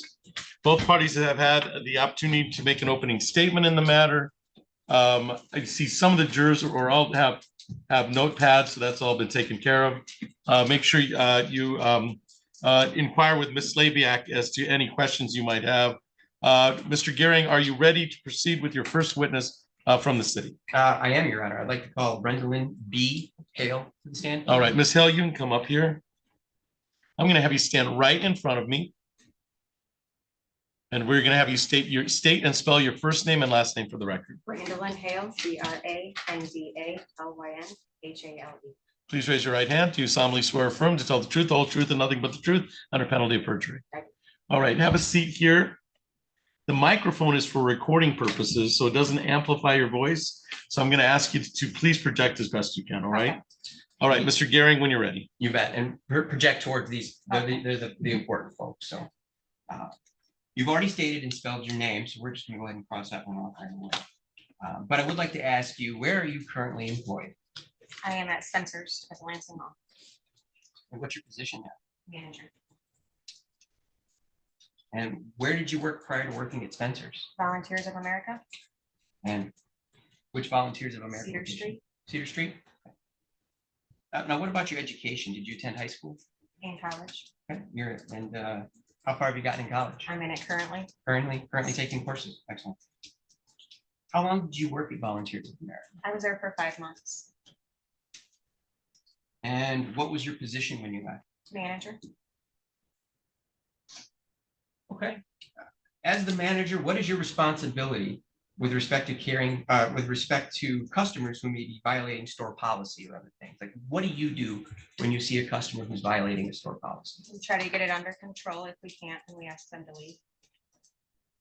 What is the store policy of Volunteers of America regarding carrying a bag while you're perusing, while you're shopping? Large bags or backpacks were not allowed. Anything that could hold over a pair of jeans or a shirt was not allowed. Registers or back in your car. Is that policy posted somewhere? Yes. Where is 2 it posted? spots on the door, and as soon as you walk in on our sign that says our sales. Have you ever been in any other stores that have that similar policy? I have. If someone were unable to read the sign, or let's say they just didn't see it, and were carrying a bag around, how would that be handled as the manager? Just approach them and tell them, I'm sorry, but there is a rule that no big bags or backpacks are allowed in the store. If we could ask you to put it behind the counter or put it back in your car for us, please. And had you encountered that situation before as a manager? Yes. And you indicated, and refresh my memory, what alternatives are offered to someone who has a bag, but say got dropped off there? What could they do? Put it behind the counter if they don't have a car. But if they drove there, you would encourage them to use their car? And when you approach someone and inform them of the bag rule, how do most people react? Most of them will either put it behind the counter, there's a camera right there and they can see the camera, they can see the TV for it. Or most will go to their car and put it in their car. Not always happy, but they do it. They then return to the store? Yes. Have you been required to ask a customer to leave the store before? This was the first time I've ever actually had to go that far. Folks that you tell them, you know, we have this bag policy, we need you to do something about that. Do they generally comply? Comply, yes. Okay, I'm gonna go ahead and take you back to October 9th, 2024. So we're talking less than 2 months ago. Do you recall an incident occurring with a customer on that day? Yes, Do you recognize that customer in the courtroom? yes, I do. Could you point to that customer, please? Okay, record reflects that the witness is pointing towards the defendant, Erica Rodebeck. All right, so you're pointing at the individual, and I, for my purposes, it's a tan sweater or a tan Yes, next to the gentleman who's sitting with the title. yes, All right. Any objection to the record reflecting that the witness has identified the defendant for purposes of jury trial? No objection. All right. Without objection, the witness has identified the defendant. Okay, so based on what you told me now, you've seen her, she has some bags, the policy is in place. Tell me, did you initially approach the defendant or did she approach you? I approached her. And what did you say to her? The same thing as I always do. I understand you have bags, but they need to be behind the counter or in your car, please, as they're not allowed inside the store. Okay. And what was her reaction? She said no to both, When you say both, you mean? or leave. Okay, so refuse. Refuse to leave, refuse to put bags behind the counters. And what did you say in response to that? That she would have to have the cops called if I couldn't get her to comply with our rules. Did you end up having to call the I police? did. Did she ever comply with your instruction to stop walking around the store with a bag? At all, no.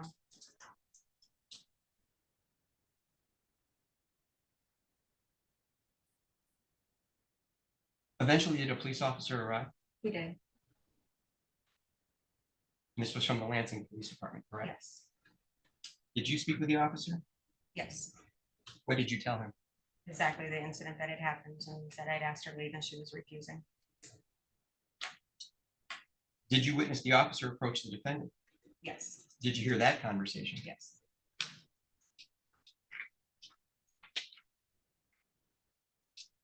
Do you recall hearing the officer explain why that she had to leave? yes. Objection, Your Honor. This is leading towards hearsay. So the objection's hearsay as to, that would be not as to what the officer said, but what the defense said to the officer. So we'd have to clarify that. This is a statement. Response. Yeah, this is a statement made that she's their witness, she's here firsthand. Both of the individuals are going to be here to testify as well. And I'm just trying to clear up whether or not she can verify that the exchange occurred. Who made the statement that we're talking about? I asked her if the officer made a statement to the defendant and just what her recollection of what that statement Okay, was. so I don't think she can testify as to what the officer said. Okay, I think she can testify as to what the defendant said, if she heard that. okay. Uh, So the officer approached the defendant. The officer spoke. Did the defendant respond to what the officer said? Yes, What was the response? that she was not leaving, that it was discrimination and whatever the next steps were, he needed to do.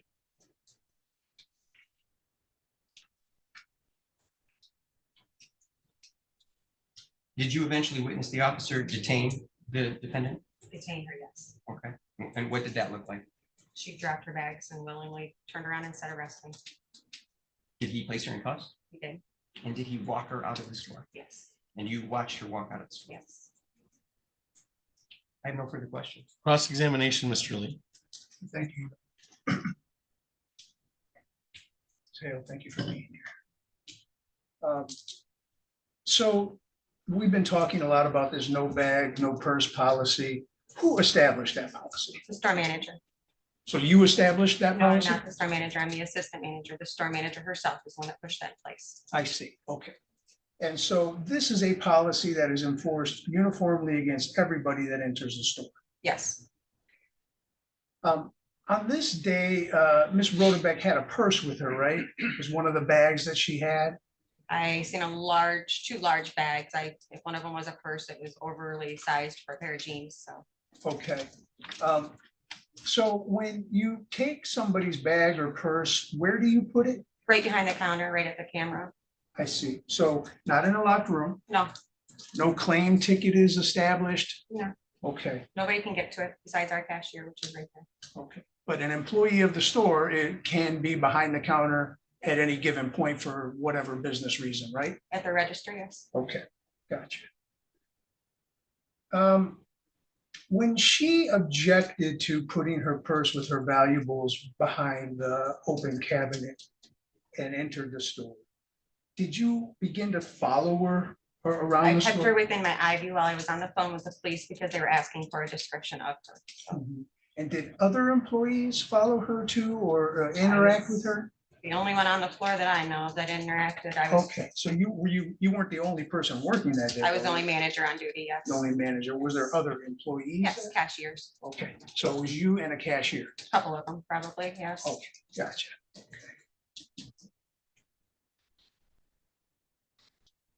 No further questions. Thank you. Any redirect of Mr. Garen? Just a couple, Your Honor. So, Ms. Hale, we understand that you offer individuals the option of putting the bag behind the counter. Is that the only option they have though with respect to? In their car, if they need to take a wallet, medicine, whatever they want to take out of their purse to make them feel safer, they're allowed to, as long as the bag itself is left behind that counter. Can they carry around a small wallet that might have their credit cards and some cash? Yes, they may. Okay, so they're not forced to put the bag behind the counter, and if they don't feel comfortable with that, They can leave. they have other options. Yes.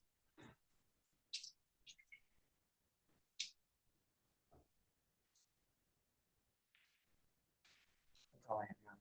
All right, may this witness be excused from the city, Yes, Your Honor. from the defense? Yes, Your Honor. Right.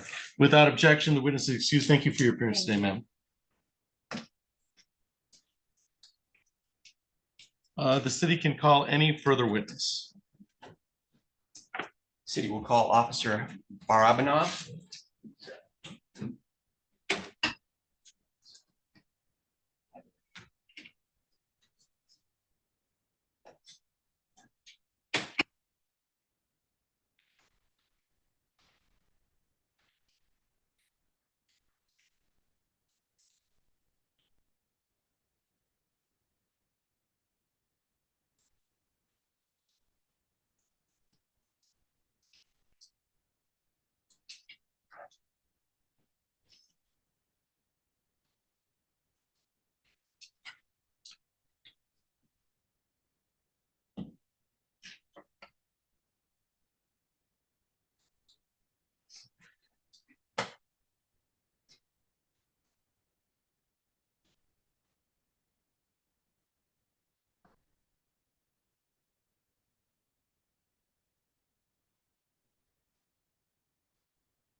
I'll say, officer, you can come right up here.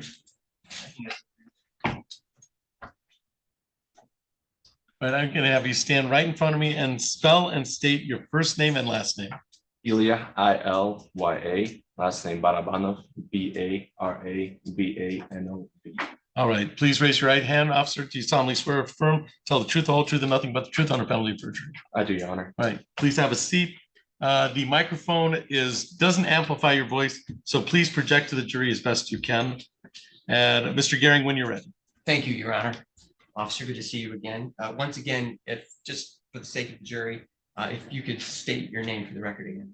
Ilya, Ilya, last name Barabanov, Barabanov. And Officer Barabanov, where are you currently employed? I'm currently employed with the Lansing Police Department, City of Lansing. How long have you been employed there? I've been employed for just over 2.5 years. Have you ever worked as an officer anywhere else? No, sir. And what is your current assignment? Road patrol. Is that day shift? Yes, sir. In order to become a police officer, do you have to go through any type of formalized training? 2-year associate's degree and the academy. Describe the academy a little bit for me, would you? I remember it being about 6 months. You go through law, physical training, fitness, and health classes. Thank you. So the matter we're here today to talk about is one that involves the allegation of trespassing. What is your education, training, and experience regarding carrying out that law, the law of trespassing? You give the person a chance to leave. You advise them that they're being trespassed, that they have to leave, and if they don't, then they'll have to go to jail. And what is your role when you report to an incident where a property owner has indicated that they've asked someone to leave and they are refusing to do so? What do you do in that situation when you arrive? If you get to the point where somebody's being trespassed and they're refusing to leave, I have to take them to jail because I cannot leave them there. So this matter occurred on October 9th of 2024. Do you recall responding to a trespass call on that date? Yes, sir. And what was the location of that call? The VOA, Volunteers of America on South Cedar. And what was your understanding of why LPD was being asked to go to the Volunteers of America? From my understanding, the employees called LPD and I responded due to a subject refusing to leave. When you arrived, did you make contact with the store manager? I did. Did the store manager indicate anything specific to you? That the defendant needed to leave and she was refusing to leave. At that same time, did you make contact with the individual who was accused of refusing to leave? I did, sir. Is that individual in this courtroom statute? Yes, sir. And could you point her out to me, please? Okay, let the record reflect that Officer Barabanov is pointing to the defendant, Kate Rodeback, Miss Rodeback. Ms. Rodebeck. Officer, you're pointing to the person who was wearing a tan sweater? Yes, So Your to Honor. speak? All right. Next, sitting next to the gentleman in the tie. Yes, sir. All right. Any objection to the witness identifying the defendant for purposes of jury trial? No objection. Without objection, the witness has identified the defendant for jury trial purposes. You may proceed, Mr. Garrett. And my apologies, Erica Rodeback.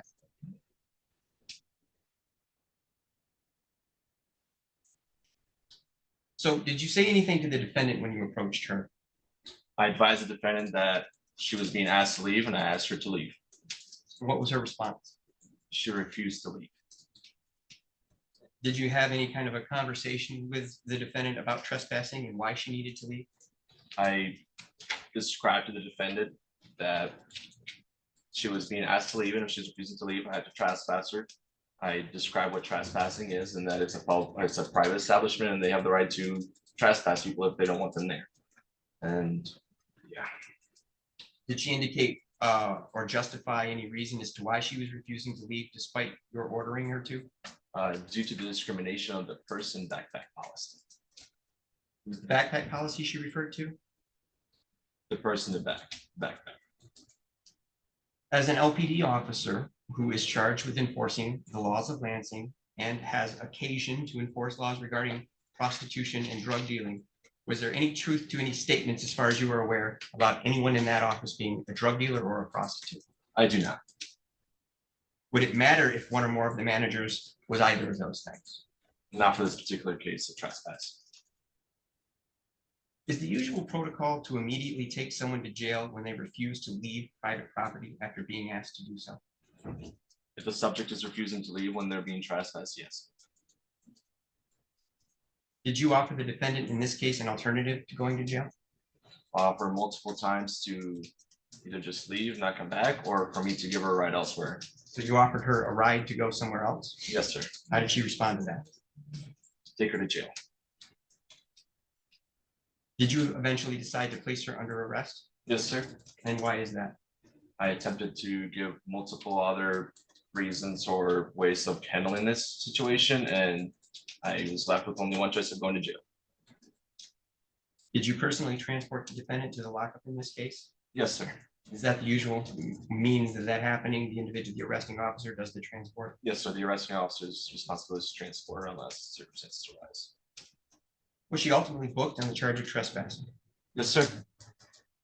Did you have any additional contact with the defendant after transporting her to lockup? Just at the lockup, and that is it. did you have your body worn camera on you and were you recording during this incident? Yes, sir. At this time, Your Honor, I'd like to play the body worn camera as we discussed prior. So it's a motion to admit plaintiffs or cities exhibit 1, any objection to the playing of cities exhibit 1 that and understanding that a motion was made in limine discussing that exhibit. Mr. Lee. No objection. All right. With that understanding, I'm going to admit City of Lansing People's exhibit 1 and may publish to the jury. Thank you, Your Honor.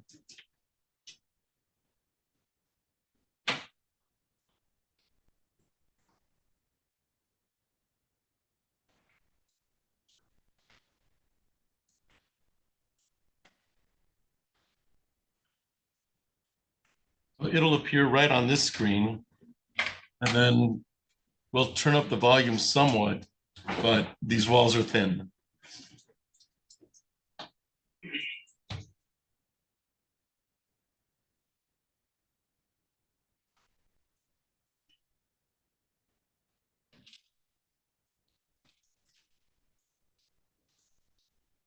We'll have sound here in just a second once the microphone comes on.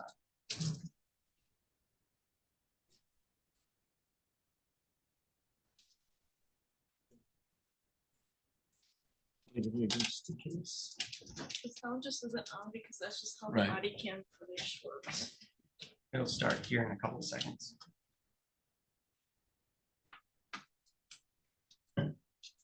What's going on today? I don't know. I walk in the store and they say that I can't have my bags. They tried to have me leave my purse.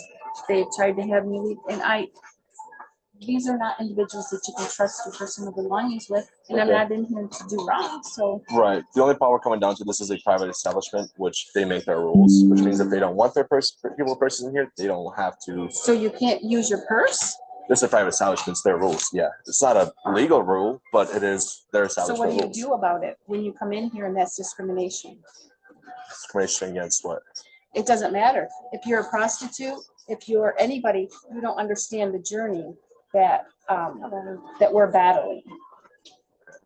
It's also a journey that our stores battling too with that shit and that's going on. I Because understand people your like you. purse. Right. Because people like you. Regardless, this is a Right. private establishment, which means they want you out of the store, which means you Right. have to leave. If you do refuse to leave, I have to take you to the jail. Okay, then do what you have to do. I'm not doing anything wrong. So you're refusing to leave. I am, It's a because I'm- trespassing. That's fine. Is it say if you have a purse or a bag, if that's It does, trespassing actually. and you have to leave the Even store? if it didn't say. Arrest it's a me and private take me to establishment. the jail. Go ahead. So you're Because refusing to leave? I am because Well, I'm shopping. Then you I'm have to not take your doing it. bags off. Take your bags off and put your handcuffs.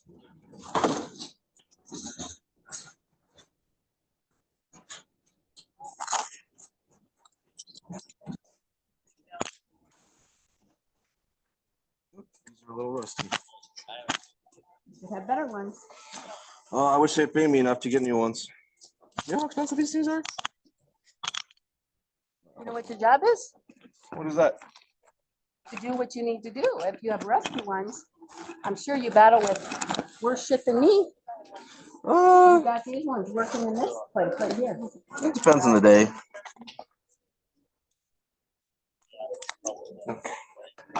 Is this all your belongings here? That is. Oh, I gotta hold on to you. Oh, your handcuffs. You say run?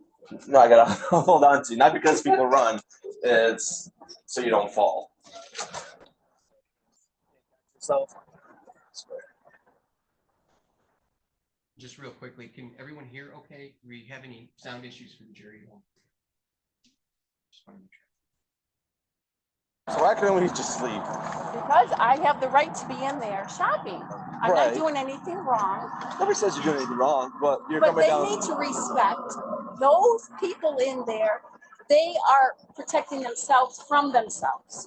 I am not in there to be them. I am in there to do what I need to do for myself. Right, but at the same time, it's a private establishment. I'm not doing anything wrong.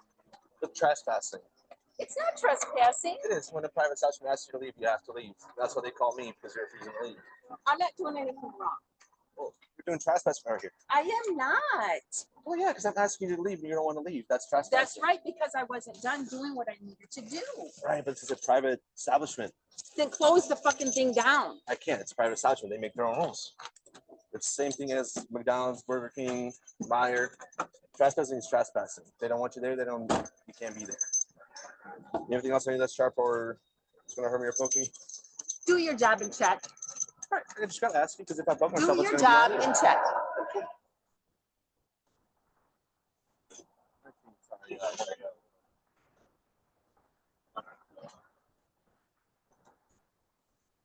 Any pockets here? No. Is it okay to put these in the That would be backpack? great. Okay. You want this one or this one? The big bag is fine. Yeah. I'll take a seat. You want the seatbelt on or no? Probably not. I don't need it. The other one, is that your phone?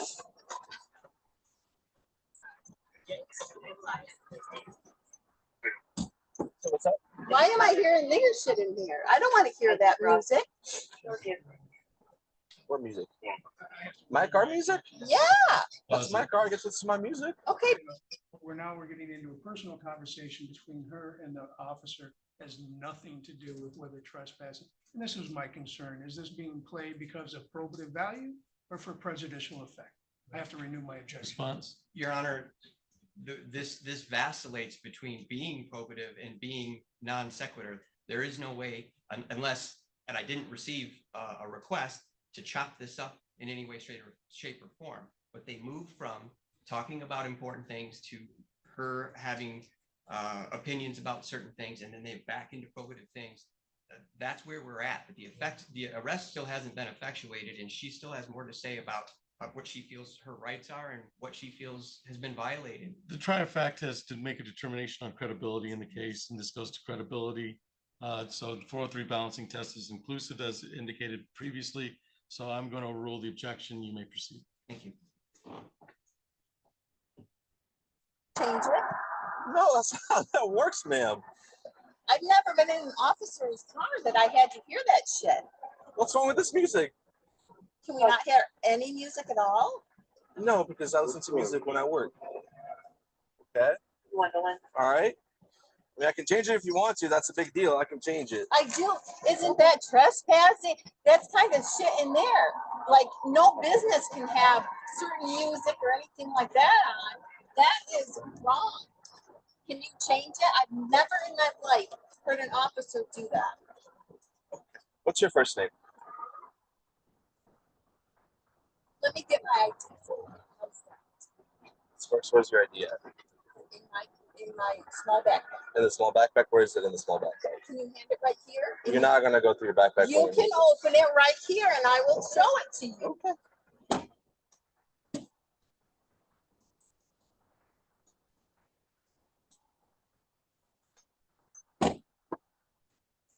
Where would it be? So open the big, right there. You can set it here. Okay.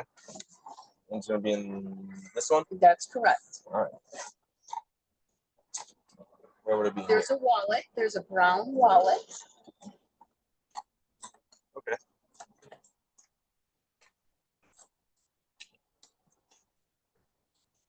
Would it be in here? Open it. It's right there. Okay. Makes it easier.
What's your phone number? 517-331-8101 And where do you stay at? at the shelter rescue mission. Okay. South Cedar, Yeah. 22.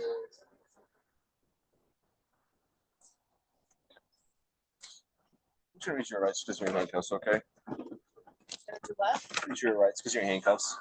Okay. You have the right to remain silent. May be say may be used against you in a court of law. You have the right to consult an attorney for speech to the police and to have an attorney present during questioning. If you can't afford an attorney, one will be appointed for you before questioning. Since I have explained your rights, are you willing to answer my questions at this time? Like, I guess let me just explain this thing. Let's make Stop it right there. Officer Robinoff, you had the opportunity to see that body worn camera footage. Do you recognize that footage? Yes, sir. Is that the footage that came from your camera that day? Yes, sir. Your Honor, I would like to enter that body worn camera footage into to the court as a exhibit 1. It's already been admitted, but the publishing it to the jury enters the exhibit, and it was requested a motion to admit it was admitted. There was an objection during the admission based on some of the items, and I made a ruling on that. So People's Exhibit 1, just that videotape footage is admitted as Exhibit 1. And if there is a request to use this, probably have me or someone in the room to make sure we know where to Correct. stop it. Correct. That if the jury wants to see it again, they can ask for it during deliberations, and we play it on this or on a laptop provided to them. Okay. But with you present. Thank you. And with Mr. Lee present. Do you have any further questions? I do not. I have no further questions for you. Thank you, officer, for your time. Cross-examination, Mr. Lee. Thank you, Your Honor. Officer Barbanoff, thank you for being here as well. You were called to the store by the store manager, correct? I'm not exactly sure who called me. I didn't. Oh, check. you were just dispatched to the store. The call went out because they called us and the call popped up on my board and that's why I responded to yes. Gotcha, okay. And so you didn't really witness the interaction that happened between Ms. Rodebeck and the store manager in regard to this store policy about bags and such, right? Prior to me being there? Correct. No, I did not witness that. Okay. And what is your understanding of the underlying store policy? That they The were, VOA store policy? yeah, yeah, I'm not familiar with their policy. gotcha. Okay, so you're not familiar with their policy. You don't know whether it's enforced in any kind of a discriminatory fashion. You were just called because they said they wanted her to leave, and that's your job is to ask her to leave at that, right? Yes, sir. It's trespass. Gotcha, yeah. gotcha, okay.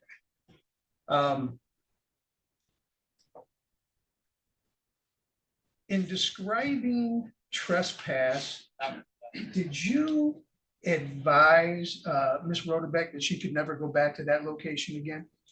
I did. And you recall her saying that the reason she was upset and didn't want to leave is because she felt she was being discriminated against, correct? Yes.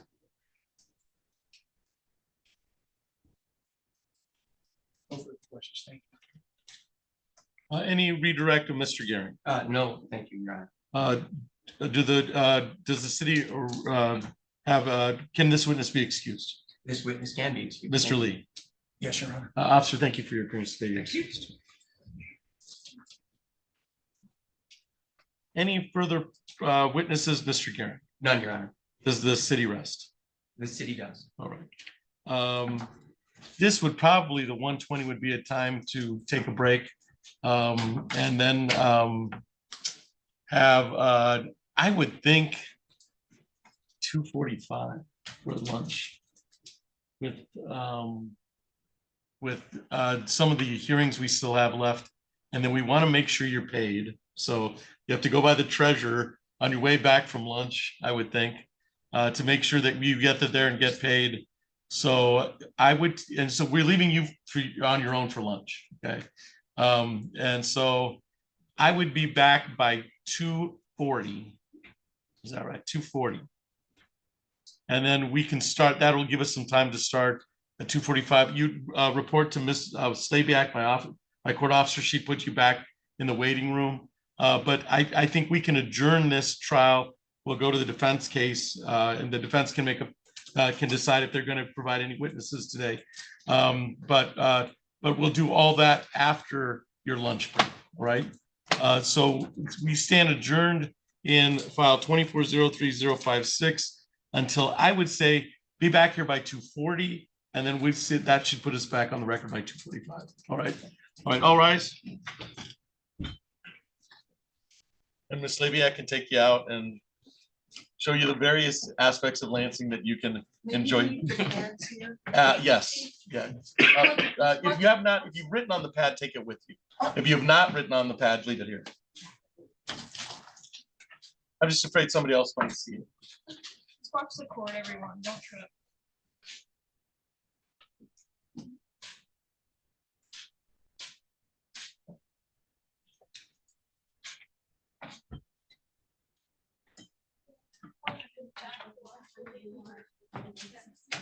All right, so is there anything, so out of the presence of the jury, is there anything to come to the court's attention before, well, some of you are here doing things during the break because I think we have a sentencing, at least one sentencing this afternoon.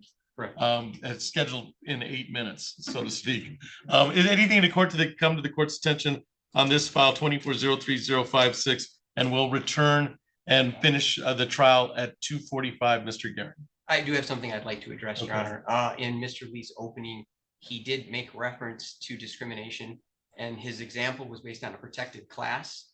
I don't want the jury to get confused into thinking we have a protected class situation going on here. That's never been brought to anyone's attention. Discrimination is certainly being argued, but not as a result of any protected class, which opens up a whole other can of worms, not only in the law, but in people's minds.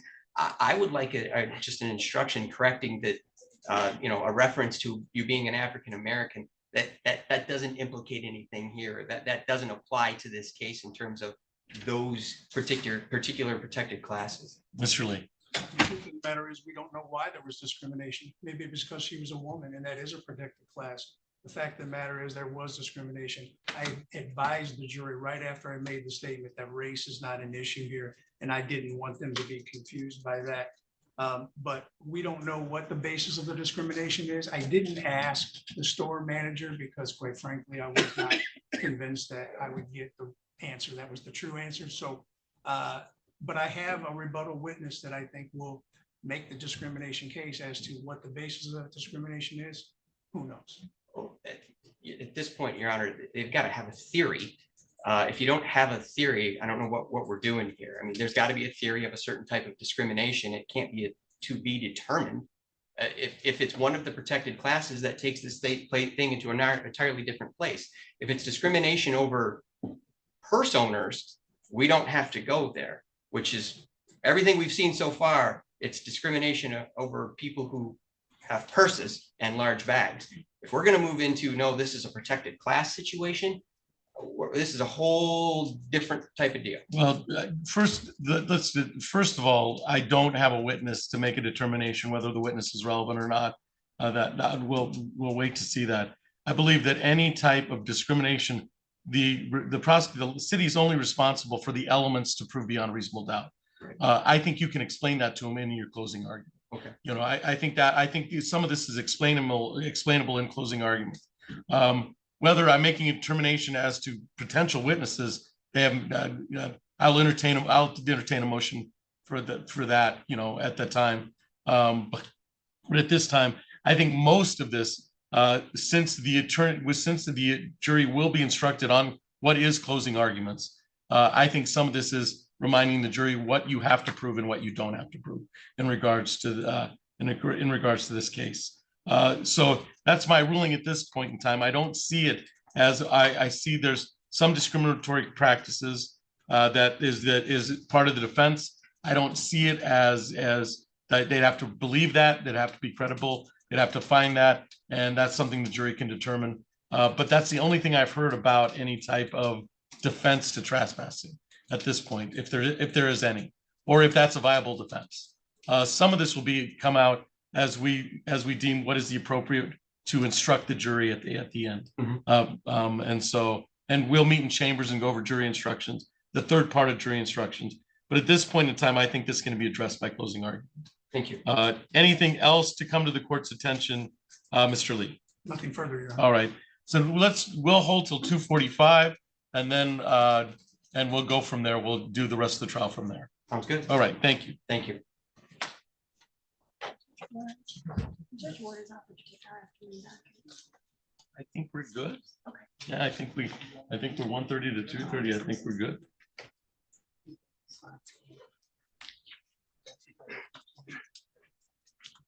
I think we have those 3 civil cases and the sentence and the probation violation.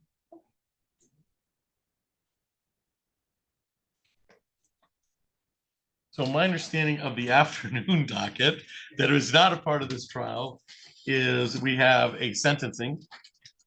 I will probably be here for the Crawford matter. All right, which is, That is one- that was the probation violation? The violation that Okay. they wanted an early release. And was that a pretrial this morning or? The probation violation was scheduled this morning. We sent him back to county because I rescheduled them.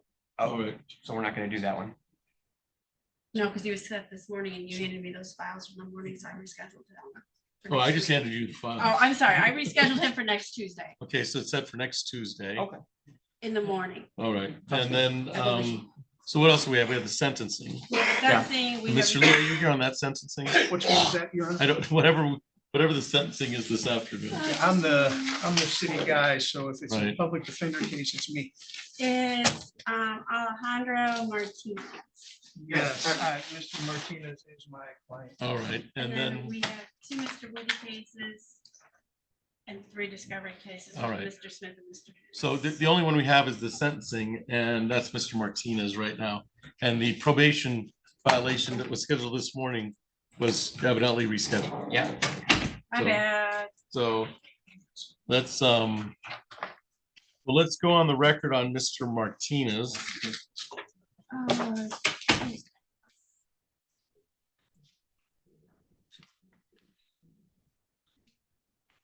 Oh, no, no, no.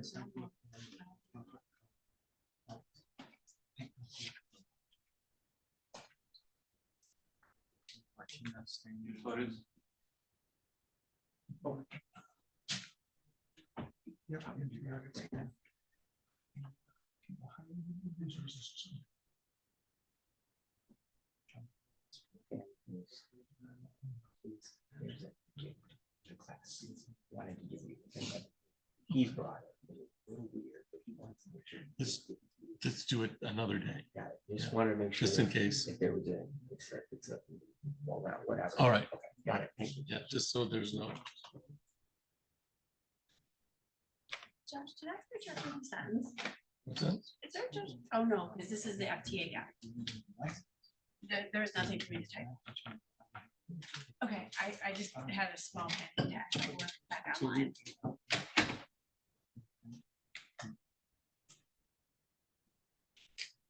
The original assessment was for 2014 week.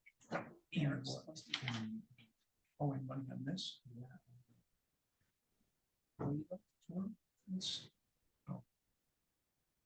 All right. They may not have recognized. So I'm not sure. This is. Jody's. All right, so let's go ahead and call Mr. Martinez and because it's not a usual sentencing. So we're on the record in a docket 1400071. That is the city of Lansing versus Alejandro Martinez. Mr. Lee, Mr. Gearing, are you present on this file? I don't know if you are. or not. I believe I am. It's Okay. On our dockets. All right, so Mr. Gearing, presence, appearances for the record. Good, I guess probably afternoon now. Yes, good afternoon, Deputy City Attorney Joel Gehring on behalf of the city. Mr. Lee, Assistant Public Defender John Lee appearing on behalf of Alejandro Martinez. and sir, you are Alejandro Martinez, is that correct? Yes, sir. All right, thank you. This is the time set for, it's a sentencing, but there's been no pre-sentence done on this matter. And I can't sentence without a pre-sentence. So this looks like this file started quite a while ago. Is that a fair statement, Mr. Lee? We don't have a pre-sentence. I have an updated report of November 4th, 2024 from Jody Bayless, and then another updated report from November 27th, 2024 from Jody Bayless, indicating that there's just that we don't have a pre-sentence report at this That's time. accurate, Your Honor. All right. So the question is, what do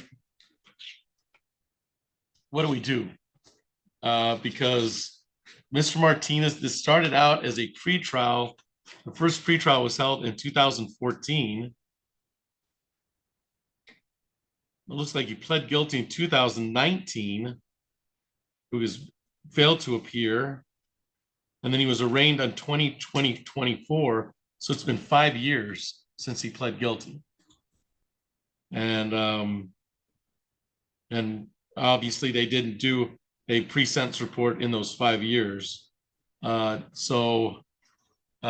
Lee, I'm looking for some guidance from the city's position and from Mr. Lee's position from the city. Mr. Gary. We take no position in this matter, Your Honor. It's a lot. I mean, like you said, this is from 2014. Not a much has gone on here that's been brought to our attention is fairly egregious.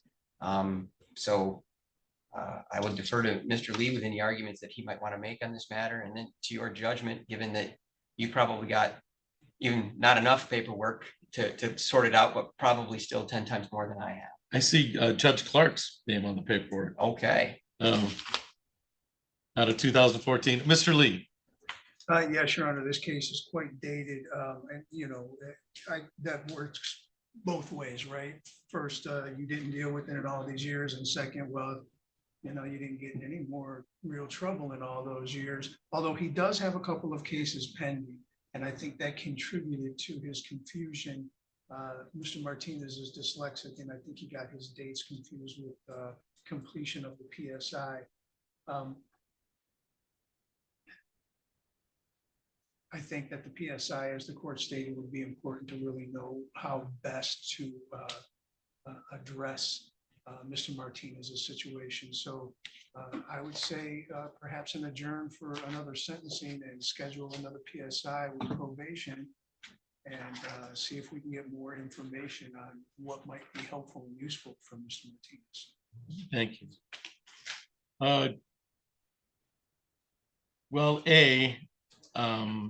We lost track of Mr. Martinez for 5 years, from 2014 to 2019.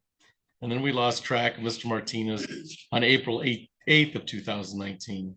And he was rearranged on October 19th, 2024. And this is all for sentencing purposes. So Mr. Martinez, you are going to have a pre-sentence report done within a timely fashion, but it's probably going to be done in the Union County Jail. All right. I don't know where you're going to be. I mean, I am on tether. Right. Well, you're not on tether to me, and this file's become old, and we've just lost track of you. We just lost track of you for whatever reason. So we will reset the sentencing for as soon as possible, but we do require a pre-sentence report and the pre-sentence, but we'll reset the sentencing for January 27th at 1:30. January 27th at 1:30. If the probation officer believes you are not a flight risk and you are able to be tracked by tether, they can contact me. And once you do your pre-sentence report to them, we will modify the bond upon motion. Okay. But if I don't get contact from probation, the next time I see you will be January 27th. All right, sir? Okay. All right. So you can go with Ms. Slabiak, and we will provide the information to probation to come see you. All right. Okay. All right. Thank you. Sure. Judge, it is a remand, correct? It is a remand. Yep.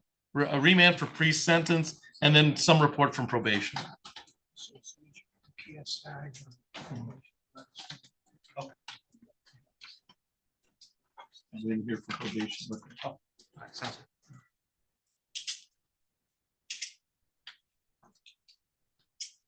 That was the sentencing. And then we have, I think Mr. Wheaties are at 2:30.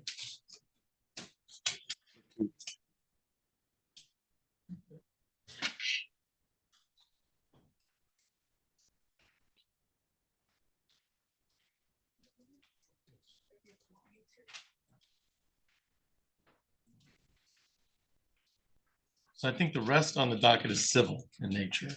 So I will see both council at 45, depending. You get a lunch too, okay? Thereabouts. Let me pull up on this. Mr. Reeves cases.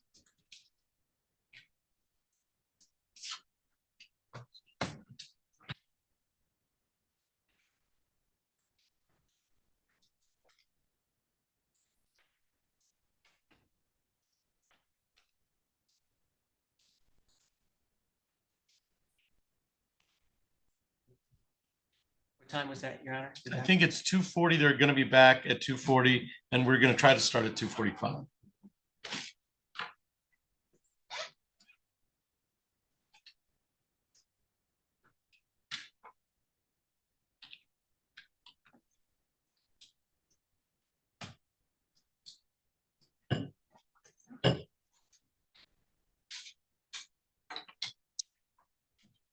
How are you?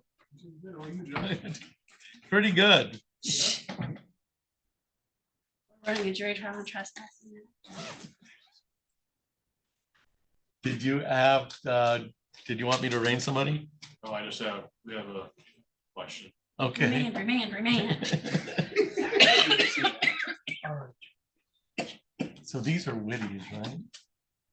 The only two that you should have in the hearing are Whitty. The I other have three are three. files. I only have three. Oh, well, you should only have two. I have 24-05053. I have 24-06404, and I have 24-06403. The last two are correct. The first one I don't know. Wow. All right. How about so That's the first case number. I was only partially listening. no, I'm not good. That is yesterday. Okay. That's one, but I've got two. I've got Grove versus Adams and Coombs Yes, versus those are Wilson. both Whitty. The discovery hearings are actual files. Those are actual files. Yep, they're old. And they're files. Where are they back there? Megan pulls it back out. I'll look for them. What do you got? This is the notes from that magistrate, from the attorney. Huh? This person turned himself in this morning, I guess.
Mr. Hintz, you're here on 1749 LLC. Yes, Your Honor, just a All creditor's right. exam. All right, yeah, so I don't see a Tabani. I don't know how to pronounce that last name. Majokojoku. Yes. All right. Yeah, I'm butchering that name, but I don't see them. So we'll give them the 15 minutes. I think I've got a 2 at 2 o'clock that we're about to call. And Okay. then the other 3 are at 2:15. And Mr. So you're here on that. So probably I'd say 2:30-ish for that one. Okay, I'll All be right. here, Your Honor, no problem. All right. Thanks. Thank you, sir.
and then Mr. Burnett, are you here for once, you're here for one last queue? Good afternoon, Your Honor. I believe I have two. I believe I have Leo Jackson and Tiffany Anderson. Miss Anderson, Miss Anderson's present, so why don't you come forward, ma'am? We're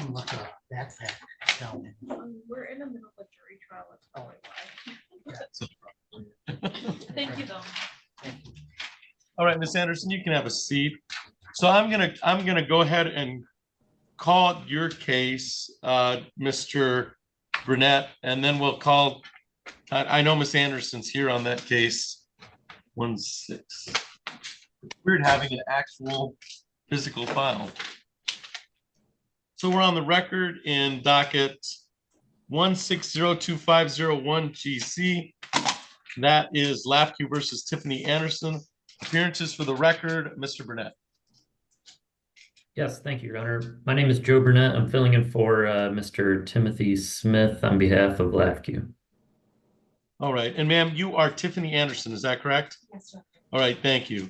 This is a discovery proceeding, and so my understanding, typically in discovery proceeding, what I do, Miss Anderson, is I'll swear you in, and then you'll meet with Mr. Burnett, and he may have some questions. You've indicated that there may be a problem with the suit. This is the time to talk to Mr. Burnett about Yes, that. I do have a letter here. All right. So, so Mr. Burnett, I'll swear in Miss Anderson, and then I'll place you in a breakout room with her, if that suffices. Yes, thank you, Your Honor. All right. All right. So raise your right hand, ma'am. Do you solemnly swear or affirm to tell the truth, the whole truth, and nothing but the truth concerning this debtor-creditor exam under the penalties of perjury? Yes, sir. All right. What I'm going to do is, if you follow my court officer, she's going to place you on an iPad, and I'll place the iPad in the same room with Mr. Burnett, and you can discuss some of these issues. All right. Yes, sir. All right. And then, Mr. Burnett, you'll get a prompt to go to room 1, and then I'll have Miss Anderson placed in room 1. Okay, thank you, Your Honor. You're welcome.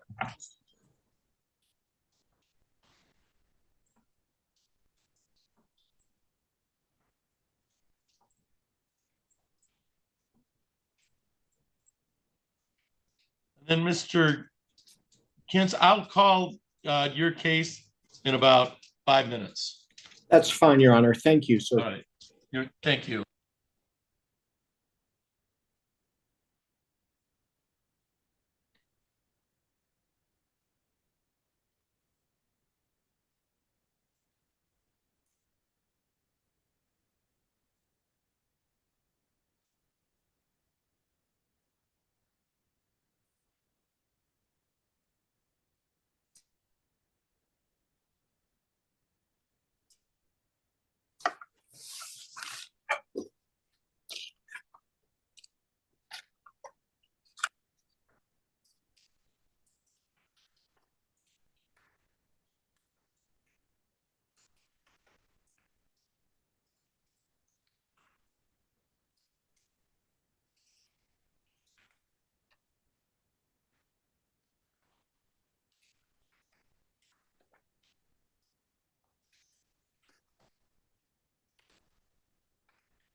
All right, Mr. Henson, let's call that case.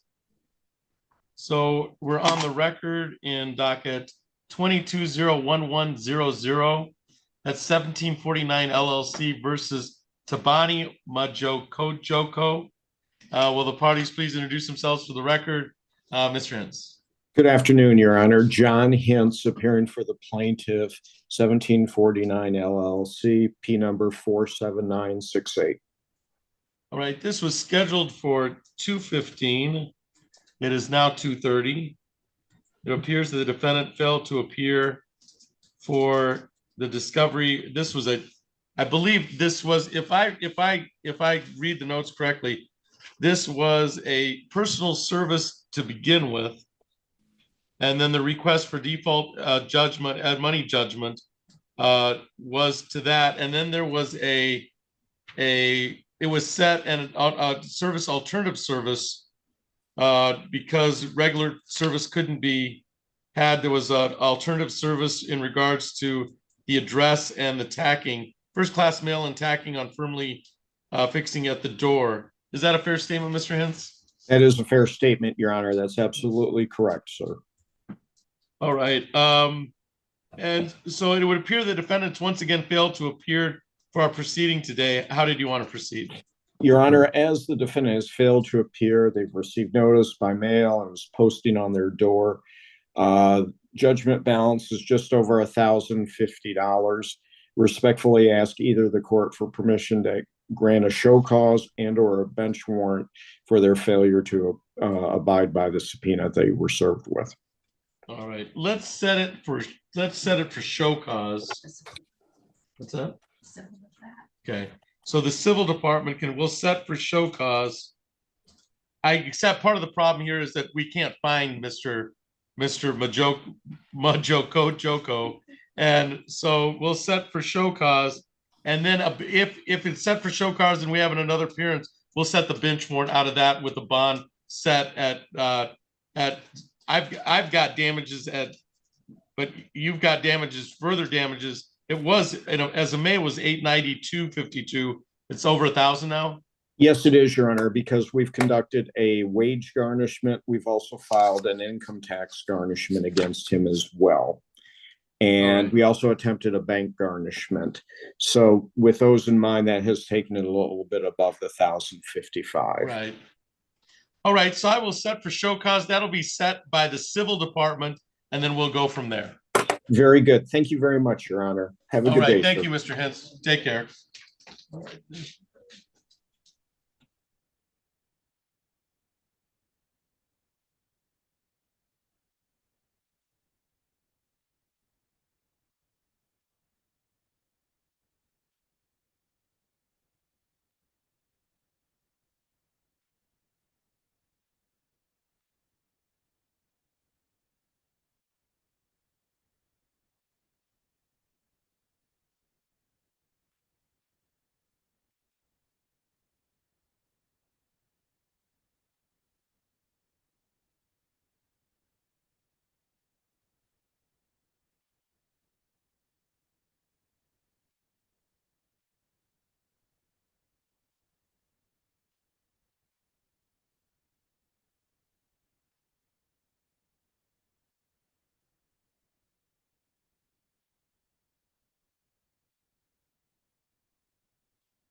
All right, so we're on the record in docket 1602501 GC, that's Lafque versus Tiffany Anderson. And Mr. Burnett, did you have the opportunity to speak with Miss Anderson in a breakout room? Yes, Your Honor. And what, if anything, came out of that discovery debtor collection subpoena process? Your Honor, we were able to come to an agreement on a wage assignment that I'd like to put on the record if that's acceptable to the court. Okay, Miss Anderson has agreed to $50 per paycheck. She's paid every week, so $50 a week for approximately $200 a month. We've also asked her, pursuant to the subpoena, to send us some documents, namely her last 6 months of statements with the Cash App that she uses, her last 6 pay stubs, copies of her 2023 taxes, then also copies of her vehicle title and registration. We just asked the court for perhaps a control date, maybe 30 days out or so, Your Honor. okay. Just to give her time to get those documents to us, and if she does, we'll call and cancel the court date. Right, and Miss Anderson, is that a fair statement by Mr. Burnett concerning the documentation? And we're gonna set it for control date 30 days out. Yes, Your Honor. All right, so we'll set control date 30 days out at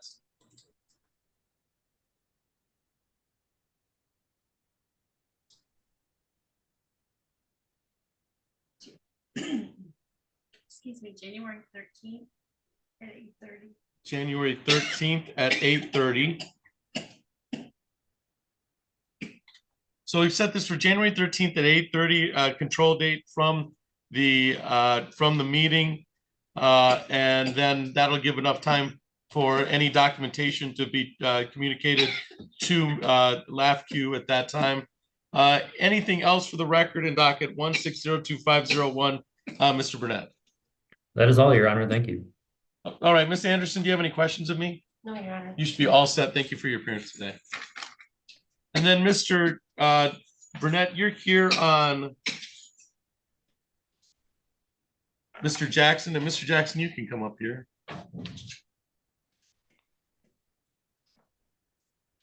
So we're on the record in docket 1503822.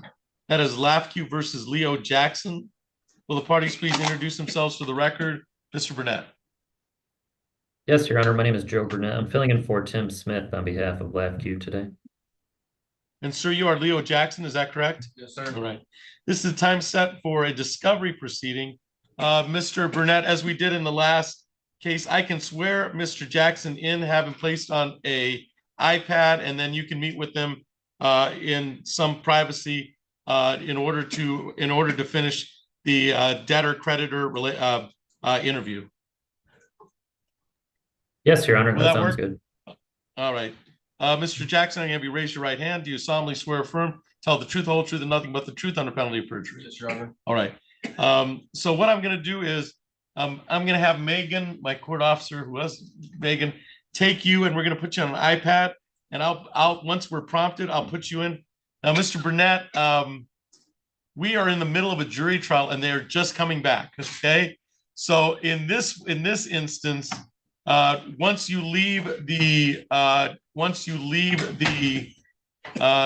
and I don't know how long it's going to take, but I don't want to keep the jury waiting once they come back. So we'll give about 10 minutes from there. If not, you can leave the creditor debtor, but email us and tell us like what's going on. So we'll know like if we have to set it for control date or something along those lines. But if you're out in the next 5 or 10 minutes, we can put it on the record. I just don't want to keep the jury out. I completely understand, Your Honor. I think we can just plan on me sending you an email. I think that would work just fine. All right. So I'm going to put you can go back to room 1. You're still in room 1, and then I'll put the iPad in room 1. Okay. Thank you, Your Honor. Thank you.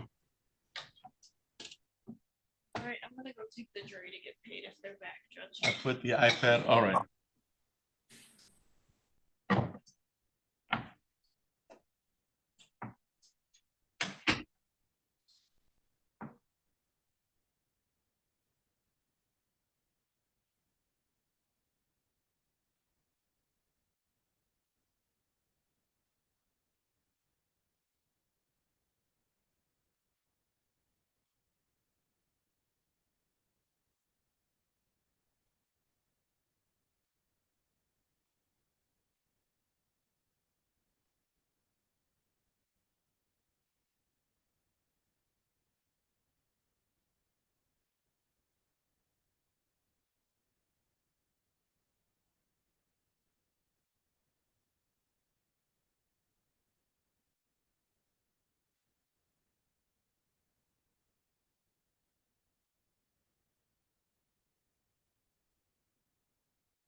I'll just get this back to her.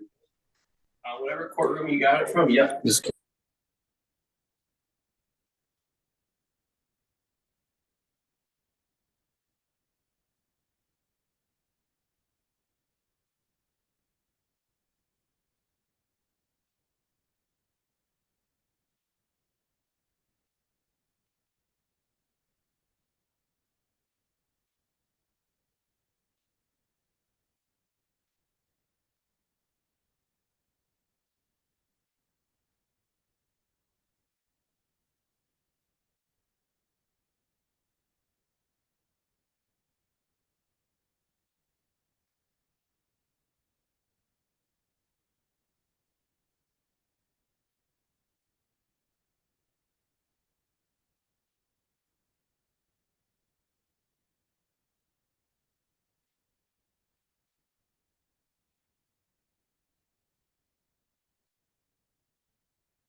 I'm simply going to cite the court rule here. Okay. 2.401 I2.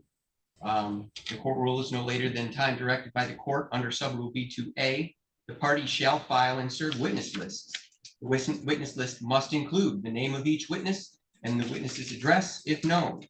And then under 2, the court may order that any witness not listed in accordance with this rule will be prohibited from testifying at trial except upon good cause shown. I don't know that we have good cause here, Your Honor. And why is that? Mr. Taylor is going to come in to testify that essentially yesterday he had the opportunity to walk around the store with a big bag and no one said boo about it. From day one in this case, it was clear that we were going to trial on that. The defendant budged not 1 inch from the first day on. So we knew where this was headed. We knew that the testimony would be that we apply this rule to everyone. That is the natural understood, line of testimony that an individual is going to give. If there's even an inkling or a doubt that somehow they don't apply their rules on an even basis, that's not a surprise. And not only that, but it can't be as a result of what she said because he was already lined up yesterday. In addition, he's paid for by them to go do this kind of thing. I mean, if I'm forced to have to sort of impeach him with that kind of stuff, I guess, but Your Honor, I just don't know how there's good cause here. All right. I mean, not only was he not included on the witness list, there is no witness list. Right. Well, that's one of, I have the city's plaintiff list and exhibit list, proposed jury instructions, proof of service, verdict form, all from the city. I don't see anything that I have from the public defender's office, Mr. Lee. So there's some merit to what Mr. Gearing is indicating. Response. I submitted both jury instructions and an exhibit and witness list. I sent those to Wendy Holden and Megan Sabiak and Mr. Gearing. I don't know why you don't have a copy of I've got one here if you want. Is that, here's what we have, Your Honor. So was this filed with the clerk? It was. My understanding of the rules, which apparently is not accurate, was that if I have a witness that will directly controvert the testimony of a prosecuting witness, that they could be called as a rebuttal witness. They don't necessarily have to be disclosed. You just have to reserve the right to present that rebuttal evidence. So that's why I disclosed it the way I did. In addition, I really did not know if Mike would be able to take time out of his busy schedule to help us figure out what's happening in a trespass case, as most of the stuff he's working on are life offenses and so forth. So I did get notice from him late yesterday afternoon that he had in fact ran over to the store to just see if somebody would stop him if he walked in with a big bag, because I told him our theory of the case was that they kind of singled her out. And my understanding is that the witness, who was the assistant manager, is no longer employed there. Correct. And this happened yesterday. That's So that'd be December 2nd. It would be December 2nd. And you know, I feel like I have to respond. If they didn't know they might need him, well, then you put him on the list. You know, you list him and don't use him versus don't put him on the list, then need him. So if there was even a possibility that Mr. Taylor was going to be needed, he really needed to be on a witness list. And as you can see, Your Honor, not only is that not a witness list, but it doesn't even reserve the right to call a rebuttal witness. It simply says evidence. I have defendant by through John Lee submits the following defendant's trial exhibit list. And I have this dated as of December 3rd, which would be today. No, he gave that on the 26th. It should be signed for the 26th. Last week, Monday. Yeah, same day. I'm just telling you what I've got. Oh, if that maybe the printer did something there. All But right. no, that was Mr. Lee absolutely met the court deadline with that. But that's what he filed. It was strictly an exhibit list, and it makes no mention of even a potential witness. Mr. Lee, any record you want to make before the court rules in this matter? Yes, Your Honor. Again, my understanding of the court rule was that all I needed to do was notify the prosecutor that I may have rebuttal evidence Certainly, we are looking at this as rebuttal testimonial evidence. I don't know, you're right.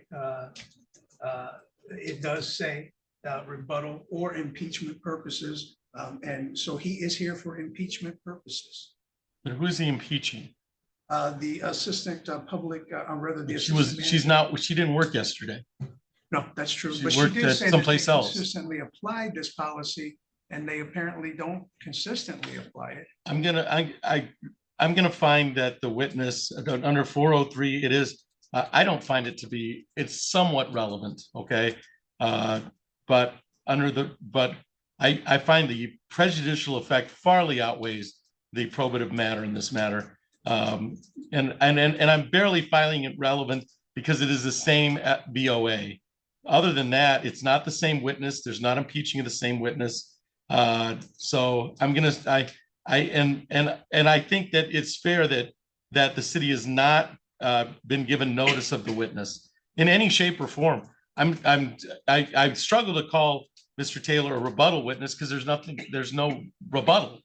He's an impeachment witness. I think he's impeaching, and the person's impeaching was not there when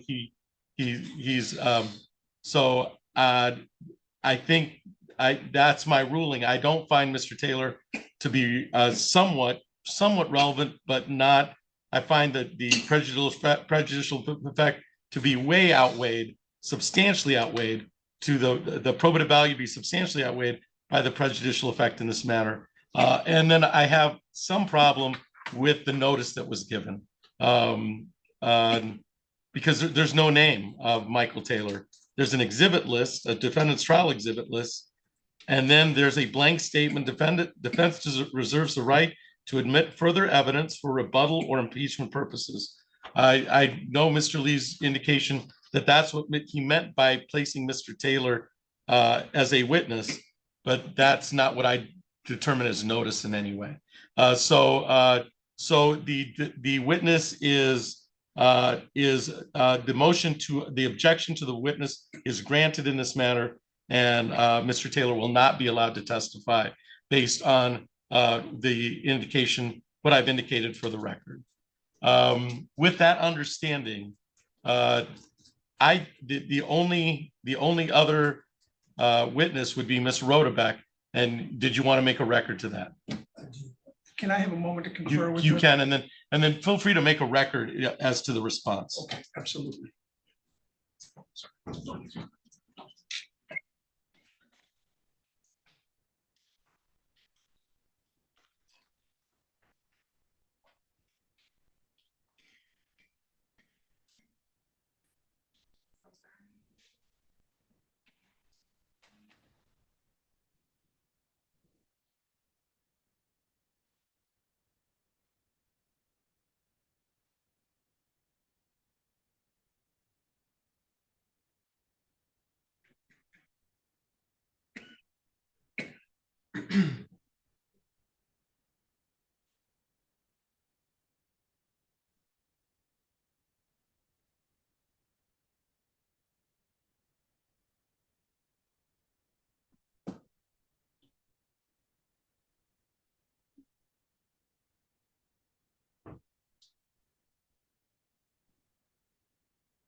Mr. Collins, Mr. Tomar's client from very early this morning. Oh, When we did decide to bench warrant because he was definitely not here.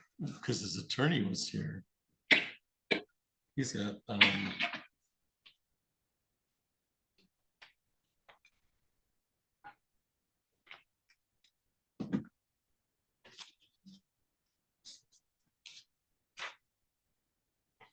signed that over. Oh, I'm sorry, Judge.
Megan, you were able to get everybody paid okay? Yeah, I think so.